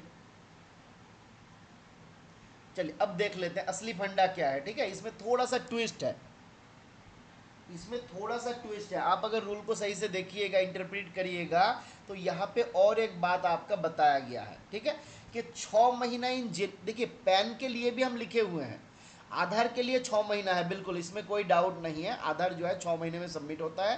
पैन के केस में, पैन के केस में जनरली टाइम है 6 महीना। 2 महीना कहाँ पे है? बोला गया कुछ 3 केसेस दिया जाता है, उस 3 केस के भीतर कोई भी एक केस अगर हो जाता है तो वहां पे आपको विद इन 2 महीना देना रहता है। क्या क्या रहता है केस, चलिए एक बार हम दिखा देते हैं आपको। देखिए, for following cases PAN must be submitted within 2 months from the incident, है ना, otherwise the account will be seized. तो कौन सा इंसिडेंट में? तो पहला ध्यान दीजिए इधर, ये वाला सवाल इस बार एग्जाम पे पूछ सकता है कि पैन कार्ड को 2 महीने के भीतर देना होता है, इन विच केसेस? तो बोला गया जब भी ऐसा इंसिडेंट होगा, कब? If the balance at any time exceeds 50,000। Account जो हमारा है ना, बैलेंस अगर किसी भी पर्टिकुलर टाइम में 50,000 एक्सीड हो गया, तो जिस दिन एक्सीड हुआ वहां से विद इन 2 मंथ, वहां से विद इन 2 मंथ। देखिए अब ये क्या हुआ, मान लीजिए आज हम 29 जून को खाता खोले, अब हम चले गए, हमारा आज के बैलेंस था 10,000 रुपये, कोई इशू नहीं है। अब मान लीजिए 15 जुलाई को हमने उस खाते में और 35,000 40,000 मान लीजिए जमा कर दिया। अब 15 जुलाई को मेरे अकाउंट पे बैलेंस कितना हो गया? तो उधर 40,000 जमा हुआ है और इधर मेरा था 15,000, तो मिला के मान लीजिए 55,000 हो गया। मतलब द बैलेंस हैज एक्सीडेड 50,000। अब जिस दिन मेरा बैलेंस 55,000 हो गया, उस दिन से 2 महीना, 15 जुलाई से मान लीजिए 15 अगस्त, 15 अगस्त से 15 सितंबर, इसके भीतर हमको पैन कार्ड देना है। बात क्लियर है? तो अब देखिए अकाउंट ओपनिंग तो आज के दिन में हुआ, तो 2 महीने के भीतर हमको पैन देना नहीं है। जिस दिन हमारा बैलेंस जो है एक्सीड कर जाएगा 50,000 और डिपॉजिट एक्सीड्स 1 लाख इन ए फिनेंशियल ईयर, के हमारा एट ए टाइम बैलेंस तो कभी 50 लाख एक्सीड हुआ नहीं, पर एक फिनेंशियल ईयर में मैंने 1 लाख से ज़्यादा ट्रांजेक्शन कर दिए। दूसरा तीसरा केस, विदड्रॉल एंड ट्रांसफर दोनों मिला के विदड्रॉल किया, ट्रांसफर किया, अगर 10,000 एक्सीड कर जाता है इन ए मंथ, इन तीनों केस में जिस दिन ये घटना हुआ, from that date within 2 months the PAN card has to be submitted. Clear है कि नहीं बताइए? ये वाला कंसेप्ट क्लियर हुआ? सवाल एग्जाम पे पूछ सकता है, ट्विस्ट कर सकता है कि नॉर्मल सर्कमस्टेंसेस पे 6 महीना है, ट्रांजैक्शन ऐसा हुआ तो वहां से 2 महीने के भीतर आपको देना है। अब आ जाते हैं हम लोग address proof, pan card ID proof हम लोग देख लिए। अब यहाँ पे और एक खतरनाक इंपॉर्टेंट सवाल है जो हम बताने वाले हैं। किसी ने पैन कार्ड में कभी एड्रेस देखा है? किसी ने भी पैन कार्ड में किसी का कभी एड्रेस देखा है? बताइए पब्लिक चैट में। हमने भी नहीं देखा, आज तक जिंदगी भर में हमने कभी नहीं देखा किसी के पैन कार्ड में एड्रेस है। पर हमारा AML CFT नॉर्म में बताया गया, क्या बताया गया? Both PAN card and Aadhaar card may be treated as address proof. क्या बोला गया? लिख देते हैं हम यहाँ पे, हम नहीं बोले हैं, ये बात मेरा नहीं है, ठीक है, ये मेरे मन की बात नहीं है। क्या बोला गया? Both pan and Aadhaar may be obtained as address proof. ठीक है, तो बोथ पैन कार्ड को और आधार कार्ड को हम क्या कर सकते हैं? एड्रेस प्रूफ ले सकते हैं, और इसी को पहला प्रेफरेंस दिया गया, इसी दो को पहला प्रेफरेंस दिया गया कि भाई पैन कार्ड और आधार कार्ड हमको एड्रेस प्रूफ में लेना है। अब मान लीजिए पैन कार्ड और आधार कार्ड में अगर किसी का प्रेजेंट एड्रेस नहीं है एट द टाइम बिंग, जो वहाँ पे है, जो वो जहाँ पे है, अगर प्रेजेंट एड्रेस नहीं है ना, मतलब जहाँ पे वो पासबुक का डिलीवरी चाहता है, जो उनका एड्रेस है, अगर पैन कार्ड और आधार कार्ड में नहीं है, तो any of the following officially valid document.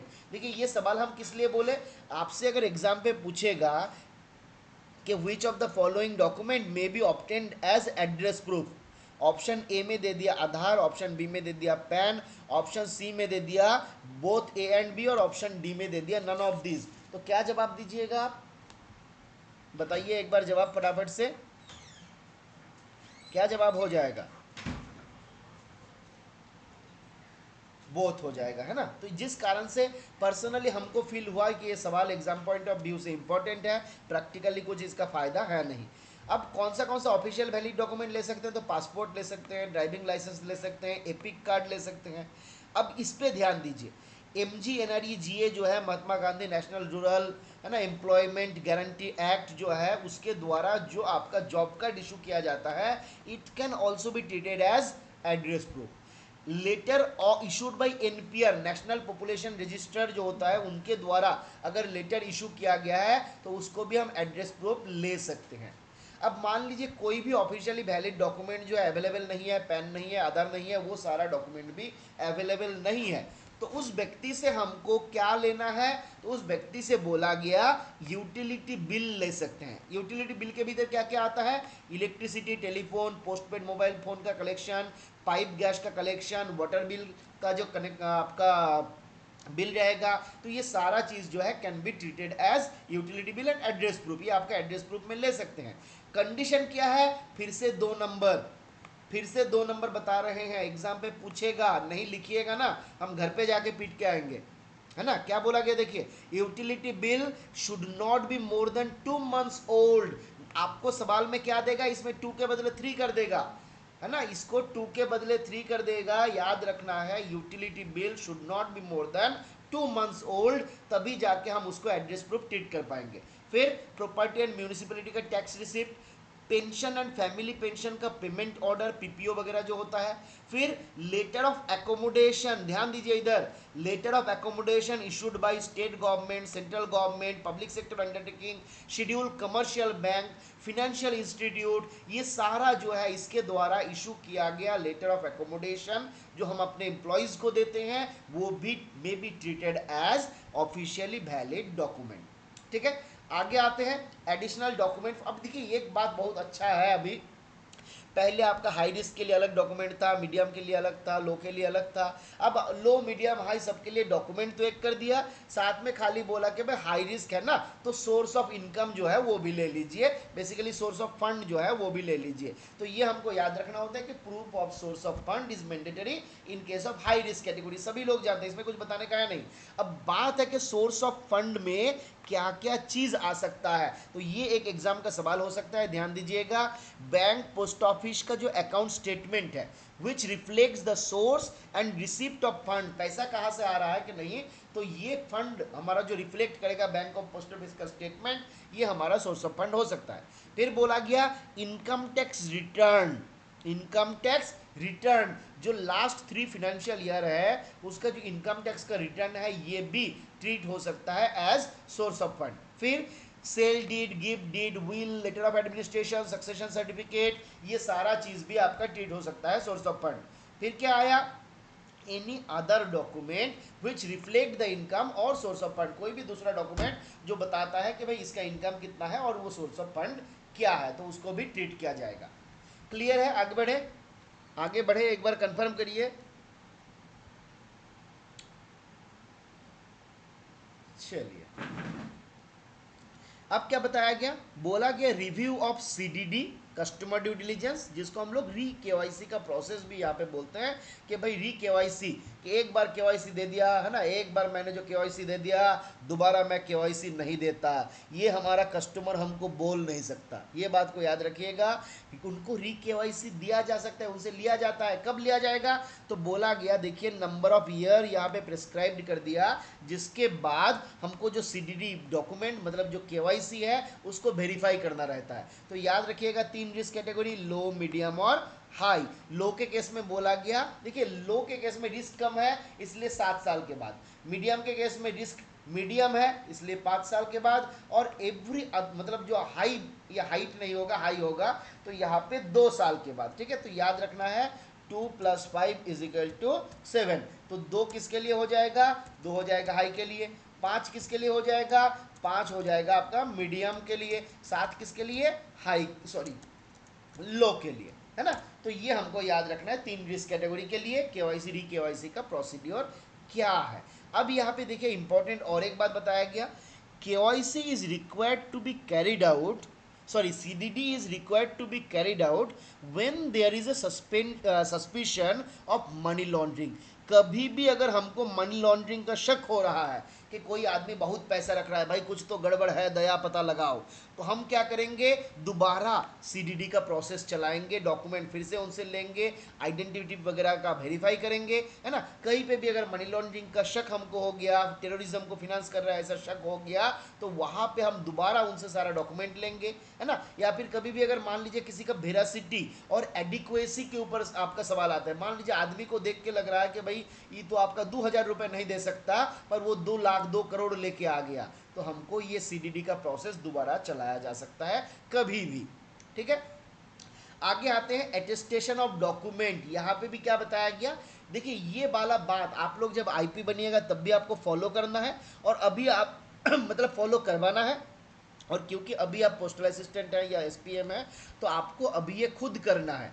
तो क्या बोला जा रहा है कि सारा document, all the document should be self attested. हम लोग कभी भी मतलब मान लीजिए जब इंस्पेक्शन में जाते हैं, ज़्यादातर ऑफिस में जो अकाउंट ओपनिंग वगैरह फॉर्म बनता है KYC डॉक्यूमेंट के साथ, जो आपका different ID proof, address proof रहता है, 90% नहीं 60 to 70% केसेस मिलता है जहाँ पे उसमें अटेस्टेशन मतलब सिग्नेचर नहीं रहता है पार्टी का।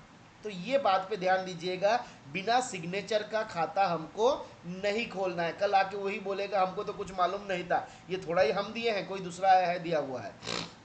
ठीक है, तो ये एक इंपॉर्टेंट बात है। कस्टमर अगर इलिटरेट है तो ये जो हमारा डॉक्यूमेंट है दिस शुड बी अटेस्टेड।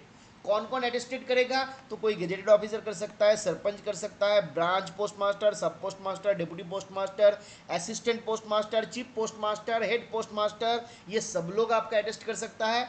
हमारा पोस्टमैन अटेस्ट कर सकता है, और GDS ABPM जो डिलीवरी का काम करता है वो भी इसमें अटेस्टेशन कर सकता है। देखिए यहाँ पे जो मेल कैरी वगैरह का काम कर रहा है उसको रखा नहीं गया, पैकर को रखा नहीं गया, पर बाकी लोगों को यहाँ पे दिया गया, तो इसको थोड़ा ध्यान देना है। इन case of deposit through agent, ये एक इंपॉर्टेंट फैक्टर है, एजेंट के थ्रू अगर कभी भी डिपॉजिट हो रहा है, कोई मतलब अकाउंट खोला जा रहा है, तो वहाँ पे बोला जा रहा है कि एजेंट को भी डिपॉजिटर के साथ साथ डॉक्यूमेंट में साइन करना रहेगा, और उनका एजेंसी का जो डिफरेंट पर्टिकुलर्स है वो उनको बताना रहेगा। ये बात बहुत इंपॉर्टेंट है। फिर क्या बोला गया, it is the duty of the SPM or supervisor or APM or DPM to see that all the KYC document have been attested. तो अगर ये वाला बात को नज़र देना है, अगर आपका पोस्टल असिस्टेंट बात नहीं मान रहा है, नहीं करवा रहा है, तो उनसे करवाइए। BPM नहीं भेज रहा है तो उनसे करवाइए, क्योंकि SPM का काम है ना, और सुपरवाइजर का काम है कि वो इंश्योर करे कि सारा डॉक्यूमेंट जो है अटेस्टेड है, ये इंश्योर करना है। ठीक है, आगे आते हैं हम लोग submission of Aadhaar and PAN. Aadhaar और पैन कार्ड के बारे में हम लोग देखे थे। आधार कार्ड के केस में भी मैंडेटरी किया गया आधार का सबमिशन, पैन को भी मैंडेटरी किया गया। बेसिकली बोला गया पैन के बदले हम लोग फॉर्म 60B हम लोग दे सकते हैं विद इन 6 मंथ, और ये सर्टेन केसेस अगर हो जाएगा उससे 2 महीना। आधार के केस में भी 6 महीने का सवाल दिया गया। इस पेज से एक सवाल आपके एग्जाम पे आएगा, 2 नंबर बता दिए, किसी को बोलिएगा नहीं, चोरी चोरी चुपके चुपके ये बात अपने मन में रख देना है। आगे बढ़ते हैं हम लोग फटाफट से। आगे क्या बताया गया, सोर्स ऑफ फंड लिया जाता है, ये तो ऑलरेडी हम लोग देख लिए, चलिए इसको डिलीट करना पड़ेगा। आगे आ जाते हैं, कुछ 2 बातें आपका यहाँ पे बताया गया जो इम्पोर्टेंट है। क्या बोला गया, the customer who are already having updated KYC details, जिसके ऑलरेडी अपडेटेड KYC हमारे किसी भी CBS पोस्ट ऑफिस में अवेलेबल है, किसी भी, are not required to submit photograph and KYC document along with KYC opening KYC form for account opening subsequently। किसी भी पोस्ट ऑफिस में है, मान लीजिए ए पोस्ट ऑफिस में है, चाहता है बी में खाता खोलना, दोबारा अकाउंट आपका KYC वगैरह देने का कोई आवश्यकता नहीं है। ठीक है। अब एक और बात बताया गया इंपॉर्टेंट, ध्यान दीजिए, depositor may open account in any post office. Depositor, ये वाला बात ध्यान देना है, दूसरे जगह से आया, आपने आया भगा दिया, तो ये हमारा क्या बताया जा रहा है, एसबी ऑर्डर 12/2023 जो उसके नोट नंबर 3 पेज नंबर 7 पे बताया गया। Depositor may open and account in any post office by submitting the prescribed KYC document irrespective of his or her area of residence. कहाँ उसका रेसिडेंस है कोई फर्क नहीं पड़ता है, किसी भी पोस्ट ऑफिस में जाके प्रिस्क्राइब्ड केवाईसी डॉक्यूमेंट देते हुए वो खाता खोल सकता है। ठीक है। आगे बढ़ते हैं मॉनिटरिंग एंड रिपोर्टिंग के बारे में। क्या बोला गया, बोला गया कि कैश ट्रांजैक्शन, देखिए ध्यान दीजिए इधर, ये वाला सवाल एग्जाम पे पूछेगा, फिर से 2 नंबर, एकदम एक के बाद एक 2 नंबर आ रहा है, मुझे लगता है सारा क्वेश्चन इस बार यहाँ से ही आएगा। क्या बोला जा रहा है, cash transaction of value more than 10 lakh और सीरीज ऑफ ट्रांजैक्शन, एक बार में हुआ, एक आपका सीरीज ऑफ ट्रांजैक्शन है in a calendar month exceeding 10 lakh shall be reported. कौन, आपको रिपोर्ट नहीं करना है, पहले आपको करना था 358 में, पर अभी रिपोर्ट आपको नहीं करना है, सीबीएस सीपीटी या फिर पीएलआई का जो हमारा सीपीटी पीएलआई का है, तो वो क्या करेगा, वो ये मैटर को रिपोर्ट करेगा।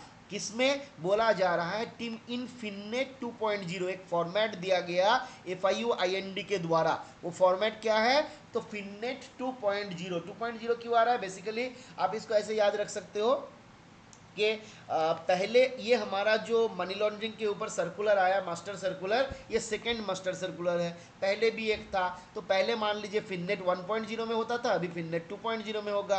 किसने जारी किया, फाइनेंशियल इंटेलिजेंस यूनिट इंडिया ने जारी किया, और ये हमको मंथली बेसिस पे रिपोर्ट शेयर करना रहता है। कब, तो ये याद रखिए, ये सवाल पूछेगा 6th working day of the subsequent month of.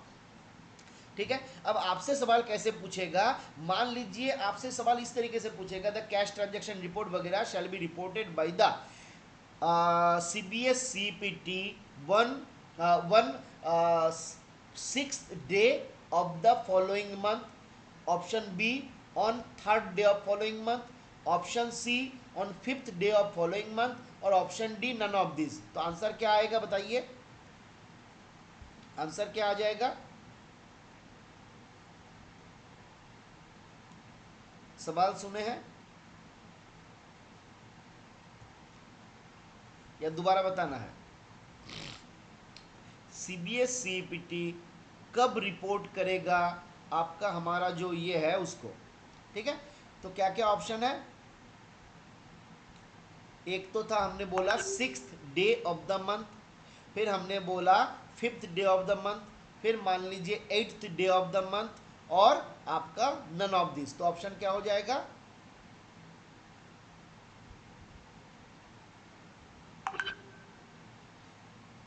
यहाँ पे मरियम जी, बिल्कुल Swati, very good, 6th day नहीं है, 6th वर्किंग डे है, इस बात को ध्यान दीजिएगा, 6th working day not 6th day, है ना। कभी कभी छोटा छोटा बातें अगर हम ओमिट कर देते हैं तो मेजर चेंजेस हो जाता है, तो याद रखना है कि 6th डे नहीं है, 6th वर्किंग डे है। ठीक है। आगे आते हैं, एसओ और एचओ, ये और एक इंपॉर्टेंट बात है जो हम लोग फॉलो नहीं करते हैं, ध्यान दीजिए, SO or HO shall send the KYC form to CBS CPC for scanning of signature and photograph on daily basis. ये भी हम लोग जब इंस्पेक्शन में करते हैं तो वहाँ पे देखते हैं महीने में एक बार भेजता है, कुछ लोग हफ्ते में एक बार भेजता है, कुछ लोग 6 महीने में भेजता है, डिपेंड करता है कि कितना खाता खोला जा रहा है उसके ऊपर। Suspected transaction report to be sent on same day, आगे हम लोग डिटेल्स में इसके बारे में चर्चा करेंगे। Circle nodal officers should close all the CTR on STR alerts in SAS AML 7.1। तो ये एक फॉर्मेट दिया गया SAS AML आपका 7.1, जिसका रिस्पॉन्सिबिलिटी दिया गया सर्किल नोडल ऑफिसर को, और बोला गया इसको डेली बेसिस पे इसको क्या करना है, क्लोज करना है, कि आज का केज आज ही खत्म करो। ठीक है। फिर इंपॉर्टेंट बात, long book, list of transaction, account opening form, specimen signature book, KYC, closure form, ये सारा का प्रिजर्वेशन पीरियड कितना है, तो बोला गया 5 साल। कहाँ से?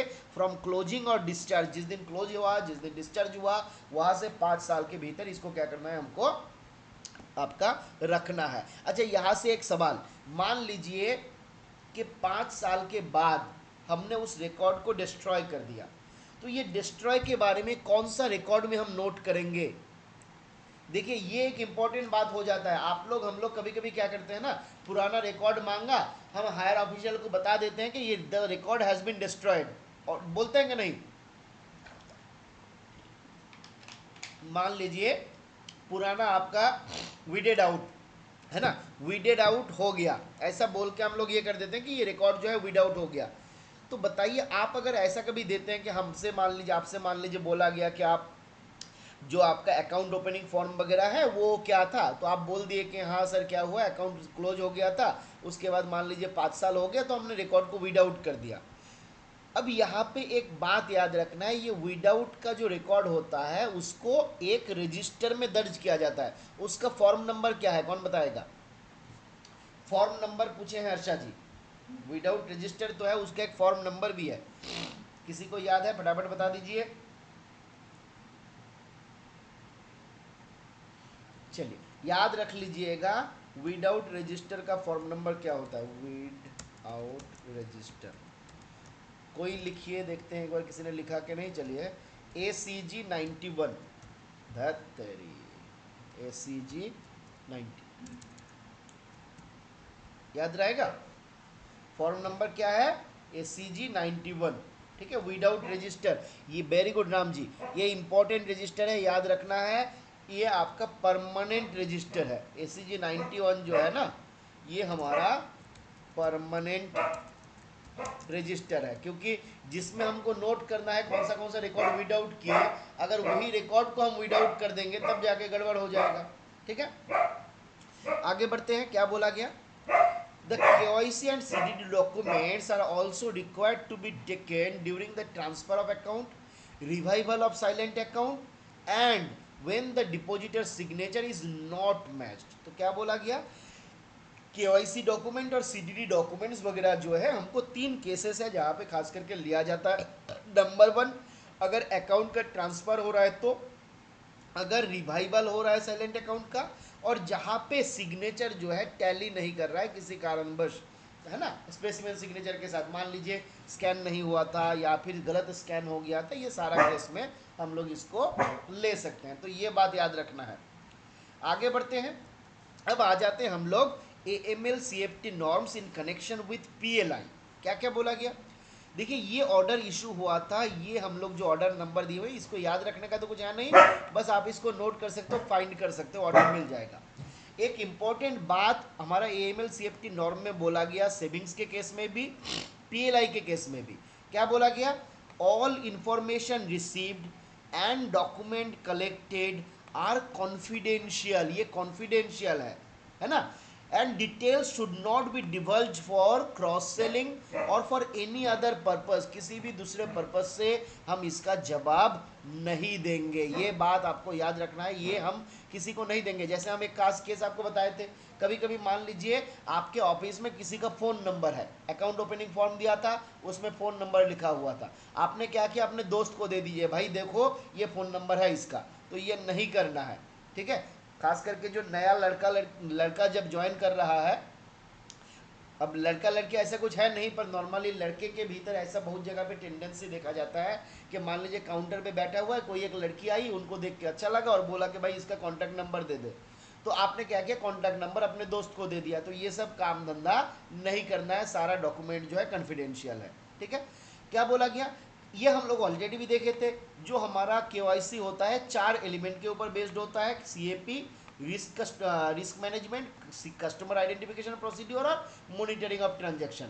अब यहाँ पे क्या बताया गया, जैसे हम लोग वहाँ पे भी देखे थे कि कोई अकाउंट नहीं खोला जाएगा एनोनिमियसली और स्यूडिनिमियसली, तो सिमिलरली PLI के केस में भी सेम बात बताया गया कि account should not be, PLI policy should not be procured और bond should not be issued without मतलब if the person is anonymous और सीडोनिमस, तो ये केस में नहीं होगा। फिर अप्रूविंग अथॉरिटी, ये हम लोग जब पीएलआई पढ़े थे वहाँ पे भी देखे थे, पर फिर भी एग्जाम पे सवाल पूछा जा सकता है, याद रखना है क्या क्या बोला गया।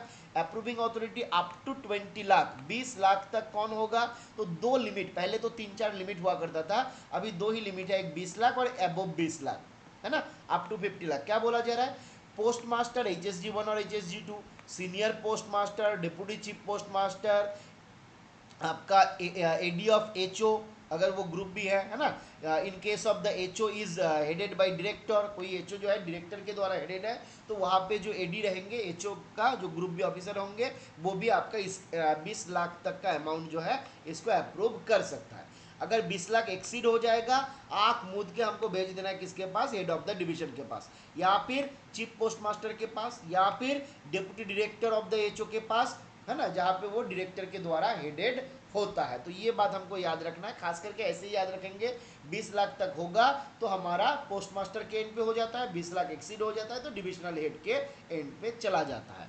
ठीक है, आगे एक इंपॉर्टेंट बात बताया गया, बोला गया इंश्योरेंस का जो प्रीमियम है, this should not be disproportionate to the income and मतलब इनकम और सोर्स ऑफ फंड और एसेट।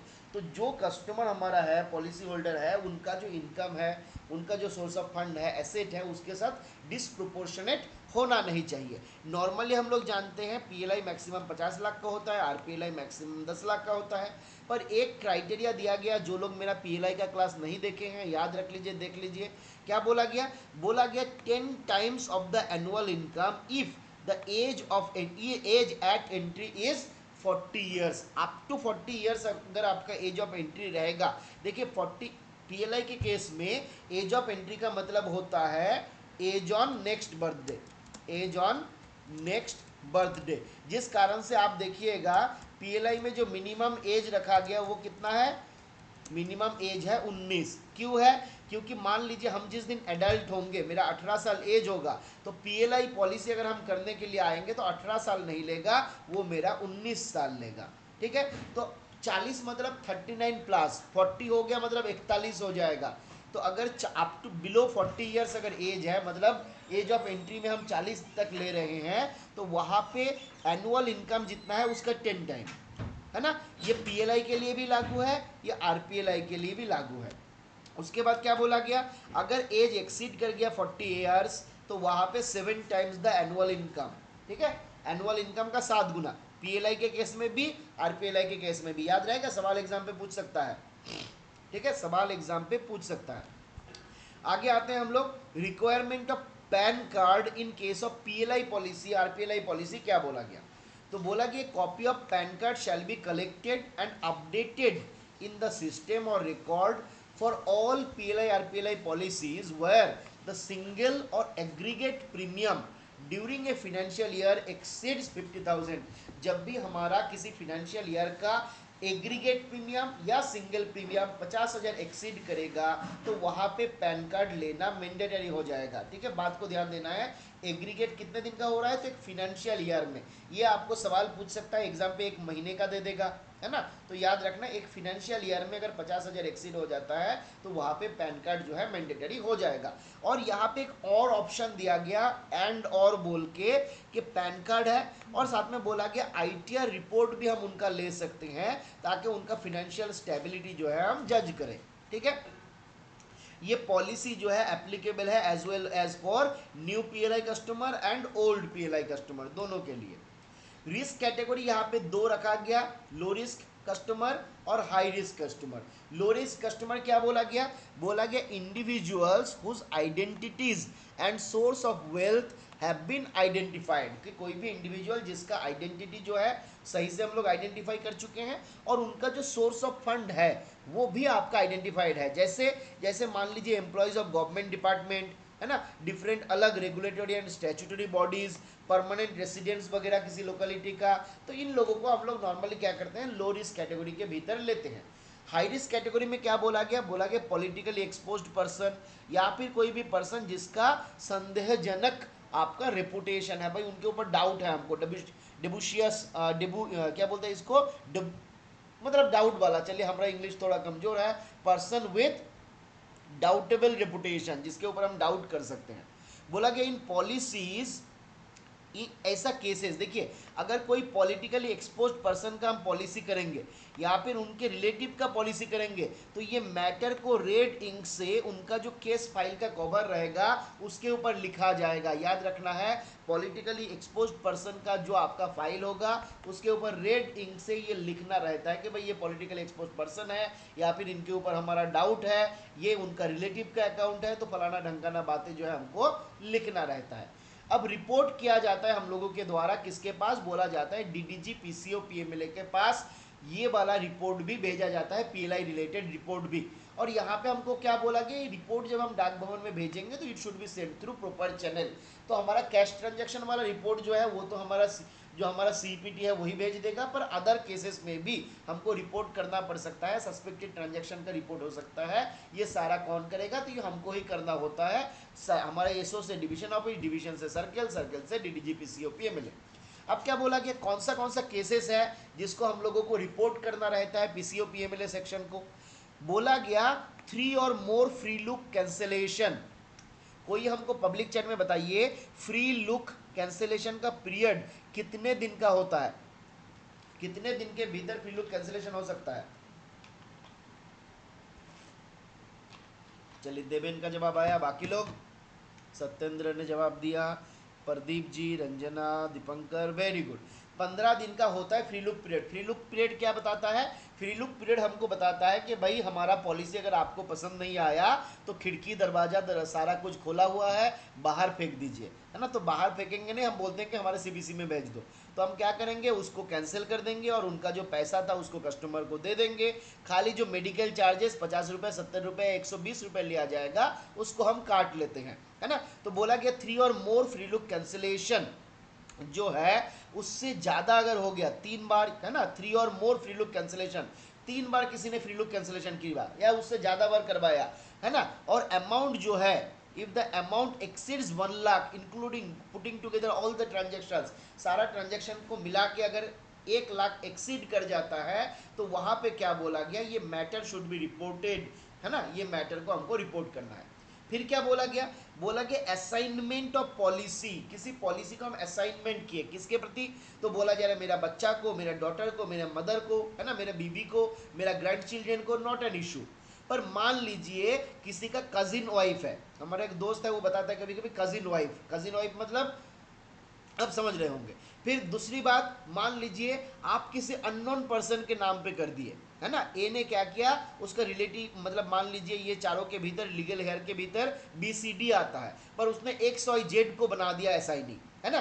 तो ये सारा केस में भी आपका ये हम लोग क्या करते हैं, हम लोग इसको risk category, high risk category के भीतर ट्रीट करके उसको रिपोर्ट कर देते हैं कि भाई ऐसा वाला केस में रिपोर्ट कर दो। क्लियर है। अगला आता है 3 और मोर एड्रेस चेंज का रिक्वेस्ट। अगर कोई व्यक्ति 3 या उससे ज़्यादा बार के लिए एड्रेस चेंज का रिक्वेस्ट करता है, यहाँ पे ध्यान दीजिएगा, हर एक जगह पे बोला गया 3 और मोर, मतलब इंक्लूडिंग 3, नॉट मोर देन 3। आपसे सवाल पूछ सकता है more than 3 free look cancellation, नहीं, 3 और मोर देन 3 रिक्वेस्ट चेंज नहीं, 3 और मोर, है ना, मिनिमम 3। तो 3 या उससे ज़्यादा अगर एड्रेस चेंज होगा, एक्सक्लूडिंग करेक्शन, मान लीजिए किसी का जो जगह का नाम था, कि मान लीजिए पटना है आपका जगह का नाम, अब पटना के बदले स्पेलिंग गलत कर दिए, मान लीजिए भुवनेश्वर है, भुवनेश्वर के बदले कुछ गलत कर दिए, तो आपको ये बात याद रखना है, ऐसा वाला करेक्शन जो है इसके भीतर इंक्लूडेड नहीं होगा। पर मान लीजिए किसी का घर पहले था पटना, फिर चला गया केरल, फिर चला आया मान लीजिए बेंगलोर, है ना, ऐसे मान लीजिए चेंज हो रहा है, तो भाई ये आदमी जो है गड़बड़ वाला है, तो इसको भी हमको रिपोर्ट करना रहता है।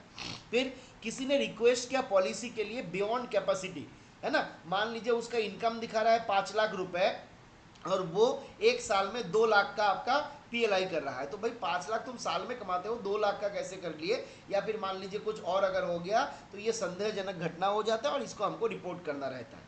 फिर क्या बोला गया, किसी ने अगर प्रीमियम 5 लाख का दे दिया एक महीने में, है ना, किसी ने भी अगर प्रीमियम 5 लाख से ज़्यादा दे देता है एक महीने में, चाहे वो एक बार में हो चाहे वो सीरीज ऑफ ट्रांजैक्शन हो, the matter should be reported to DDG PCO PMLA. ठीक है। फिर क्या बोला गया, एक्सेस पेमेंट ऑफ प्रीमियम और उसके बाद रिक्वेस्ट फॉर रिफंड, है ना। ये ऑप्शन पहले पीएलआई में आपका अवेलेबल था। मैकमिस्ट जब आया हुआ था तो पर कुछ दिन पहले हम कुछ बात कर रहे थे लड़कों से, तो बता रहा था कि नहीं अभी हम लोग एक्सेस पैसा नहीं दे सकते। तो मान लीजिए किसी का क्या 5,000 हो रहा है प्रीमियम, और उसने क्या किया 7,000 रुपये दे दिया या 10,000 रुपये जमा कर दिया और बाद में जाके रिक्वेस्ट दिया ये पैसा हमको रिफंड किया जाए, तो बोला जा रहा है ऐसा वाला केस में भी हमको रिपोर्ट करना रहता है। फिर बोला गया कोई कस्टमर अगर जाली वाला फर्जी वाला डॉक्यूमेंट लाता है, काउंटरफिट मतलब फर्जी वाला करेंसी लाता है, तो ये सारा मैटर को भी हमको रिपोर्ट करना रहता है डीडीजी के पीसीओ पीएमएलए के पास। ठीक है। अब रिपोर्टिंग जो होता है दो प्रकार का होता है, कैश ट्रांजैक्शन रिपोर्ट और suspected transaction report. Cash transaction report के लिए हमको कुछ नहीं करना है, कौन करेगा, पीएलआई सीपीटी का जो टीम है वो लोग करेंगे। कैसे करेंगे, फिननेट 2.0 जो FIUIND के द्वारा प्रेस्क्राइब किया गया उसी फॉर्मेट में ये रिपोर्ट बनाएगा, पैन इंडिया के लिए बनाएगा, और उसके बाद ये सेंड करेगा सब्सिक्वेंट मंथ में 6 working day of the subsequent month में to the DDG PCO PMLA, है ना। तो जो हमारा पीसीओ का होता है पब्लिक कंप्लायंस ऑफिसर, है ना, पब्लिक या principal compliance officer, principal compliance officer होता है। डीडीजी पीसीओ पीएमएलए का होता है deputy director general, principal compliance officer, और PMLA prevention of money laundering act. तो इनके पास रिपोर्ट जाएगा, ये भी 6 वर्किंग डे ऑफ मंथ में जाएगा। फॉर्मेट कौन सा रहेगा, फॉर्मेट रहेगा फिननेट 2.0। कौन किसने इसको प्रेस्क्राइब किया, तो FIUIND ने इसको प्रेस्क्राइब किया हुआ है। अब आते हैं सस्पेक्टेड ट्रांजैक्शन रिपोर्ट के केस में क्या होगा।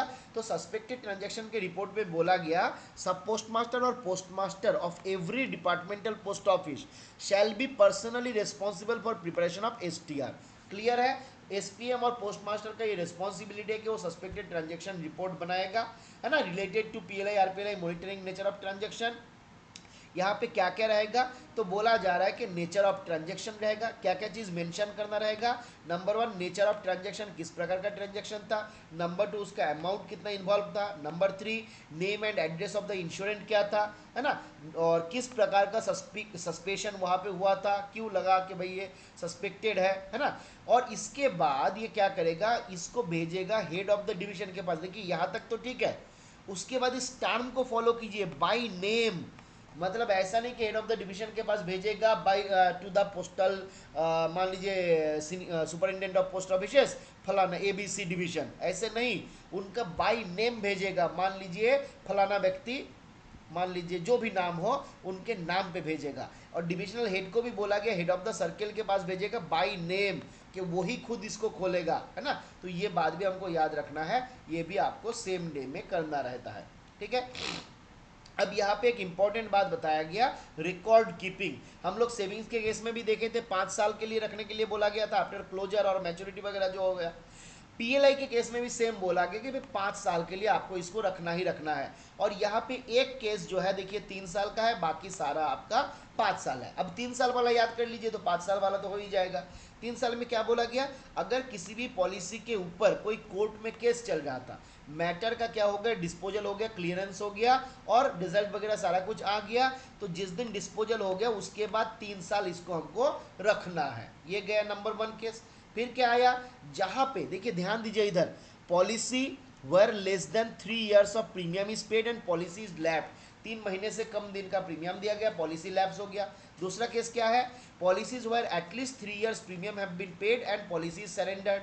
तो एक हो गया लैप्स हो गया पॉलिसी, दूसरा हो गया सरेंडर हो गया पॉलिसी, तीसरा हो गया फोर्स्ड सरेंडर, चौथा हो गया मैच्योरिटी हो गया या फिर डेथ क्लेम मिल गया। तो क्या क्या 4 केसेस है हम लोग यहाँ पे देख लेते हैं। एक नंबर हो गया पॉलिसी जो है लैप्स हो गया।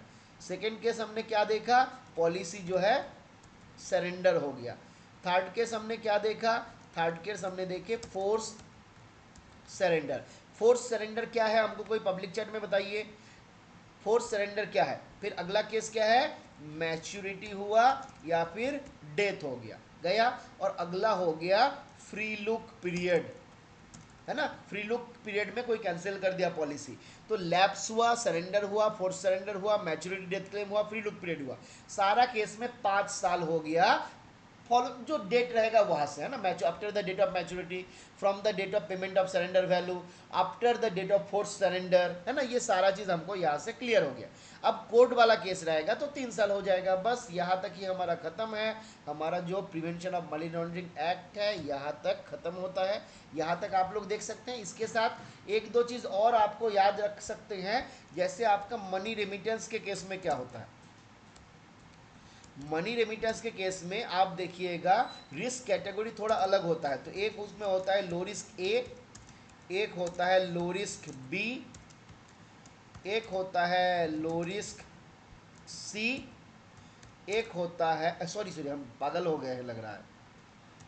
लो रिस्क में हम उलझे गए थे, है ना। मीडियम रिस्क और एक आता है हाई रिस्क, ठीक है। अब इसमें क्या क्या आता है, तो लो रिस्क ए में आप याद रखिएगा इसमें क्या होता है, अप टू, कोई लिखिए कितना है, अप टू कितना है, बिल्कुल अप टू 5000, ठीक है।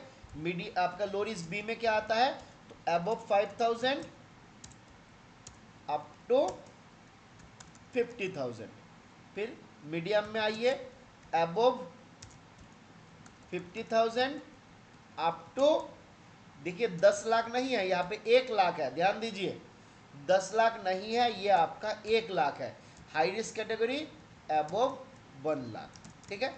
ये सारा जो है आपका रिस्क कैटेगरी के भीतर आता है। और यहाँ पे एक बात और आपको याद रखना है, source of high risk category के केस में हमको क्या लेना है ना। हाई रिस्क कैटेगरी के केस में तो देखिए सारा केस में आपको आइडेंटिटी प्रूफ, एड्रेस प्रूफ वगैरह लिया जाता है। यहाँ पे लो रिस्क केस में नो डॉक्यूमेंट रिक्वायर्ड, इसमें कोई डॉक्यूमेंट वगैरह लेने का आवश्यकता नहीं है नॉर्मल केसेस में। हाई रिस्क के केस में क्या लिया जाता है, तो यहाँ पे बोला जाता है source of fund of the remitter, जो रेमिटर पैसा भेज रहा है वो कहाँ से भेज रहा है, तो ये हमको याद रखना रहता है, ठीक है। कुछ केसेस में कुछ कंट्रीज को भी, कुछ कंट्रीज को भी, फ्यू कंट्रीज जो है वो भी आपका इसमें बताया गया है कि वो जो है आपका हाई रिस्क कैटेगरी के भीतर आता है। उस कंट्रीज से ट्रांजैक्शन जो होगा, उस कंट्रीज से जो भी ट्रांजैक्शन होगा उसको भी हम लोग हाई रिस्क कैटेगरी के भीतर लेते हैं।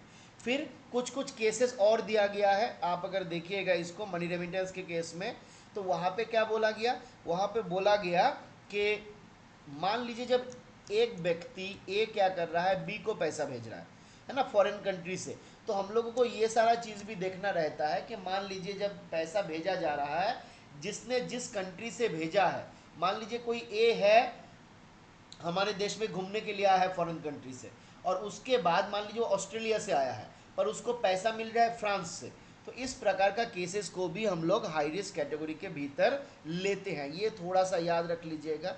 चलिए एक बार हम देख लेते हैं मनी रेमिटेंस केसेस पीएमएल है, कहाँ गया कहाँ गया। चलिए दो चार केसेस है, इसमें बहुत ज़्यादा कुछ इंपॉर्टेंट खास है नहीं। मनी लॉन्ड्रिंग केसेस,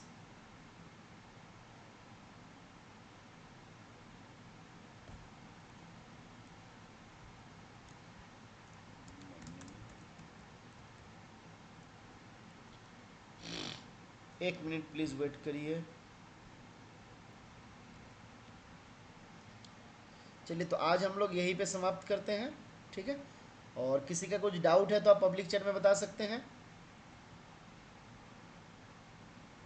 चलिए थोड़ा पब्लिसिटी हम लोग कर लेते हैं। 1661, तो ये स्क्रीन पे दिया गया नंबर आप देख सकते हैं। अगर आपको हम लोगों के साथ ज्वाइन करना है तो इस नंबर पे संपर्क कर सकते हैं, ठीक है। चलिए थोड़ा पब्लिसिटी हो गया, अब हम लोग इसको बंद करते हैं।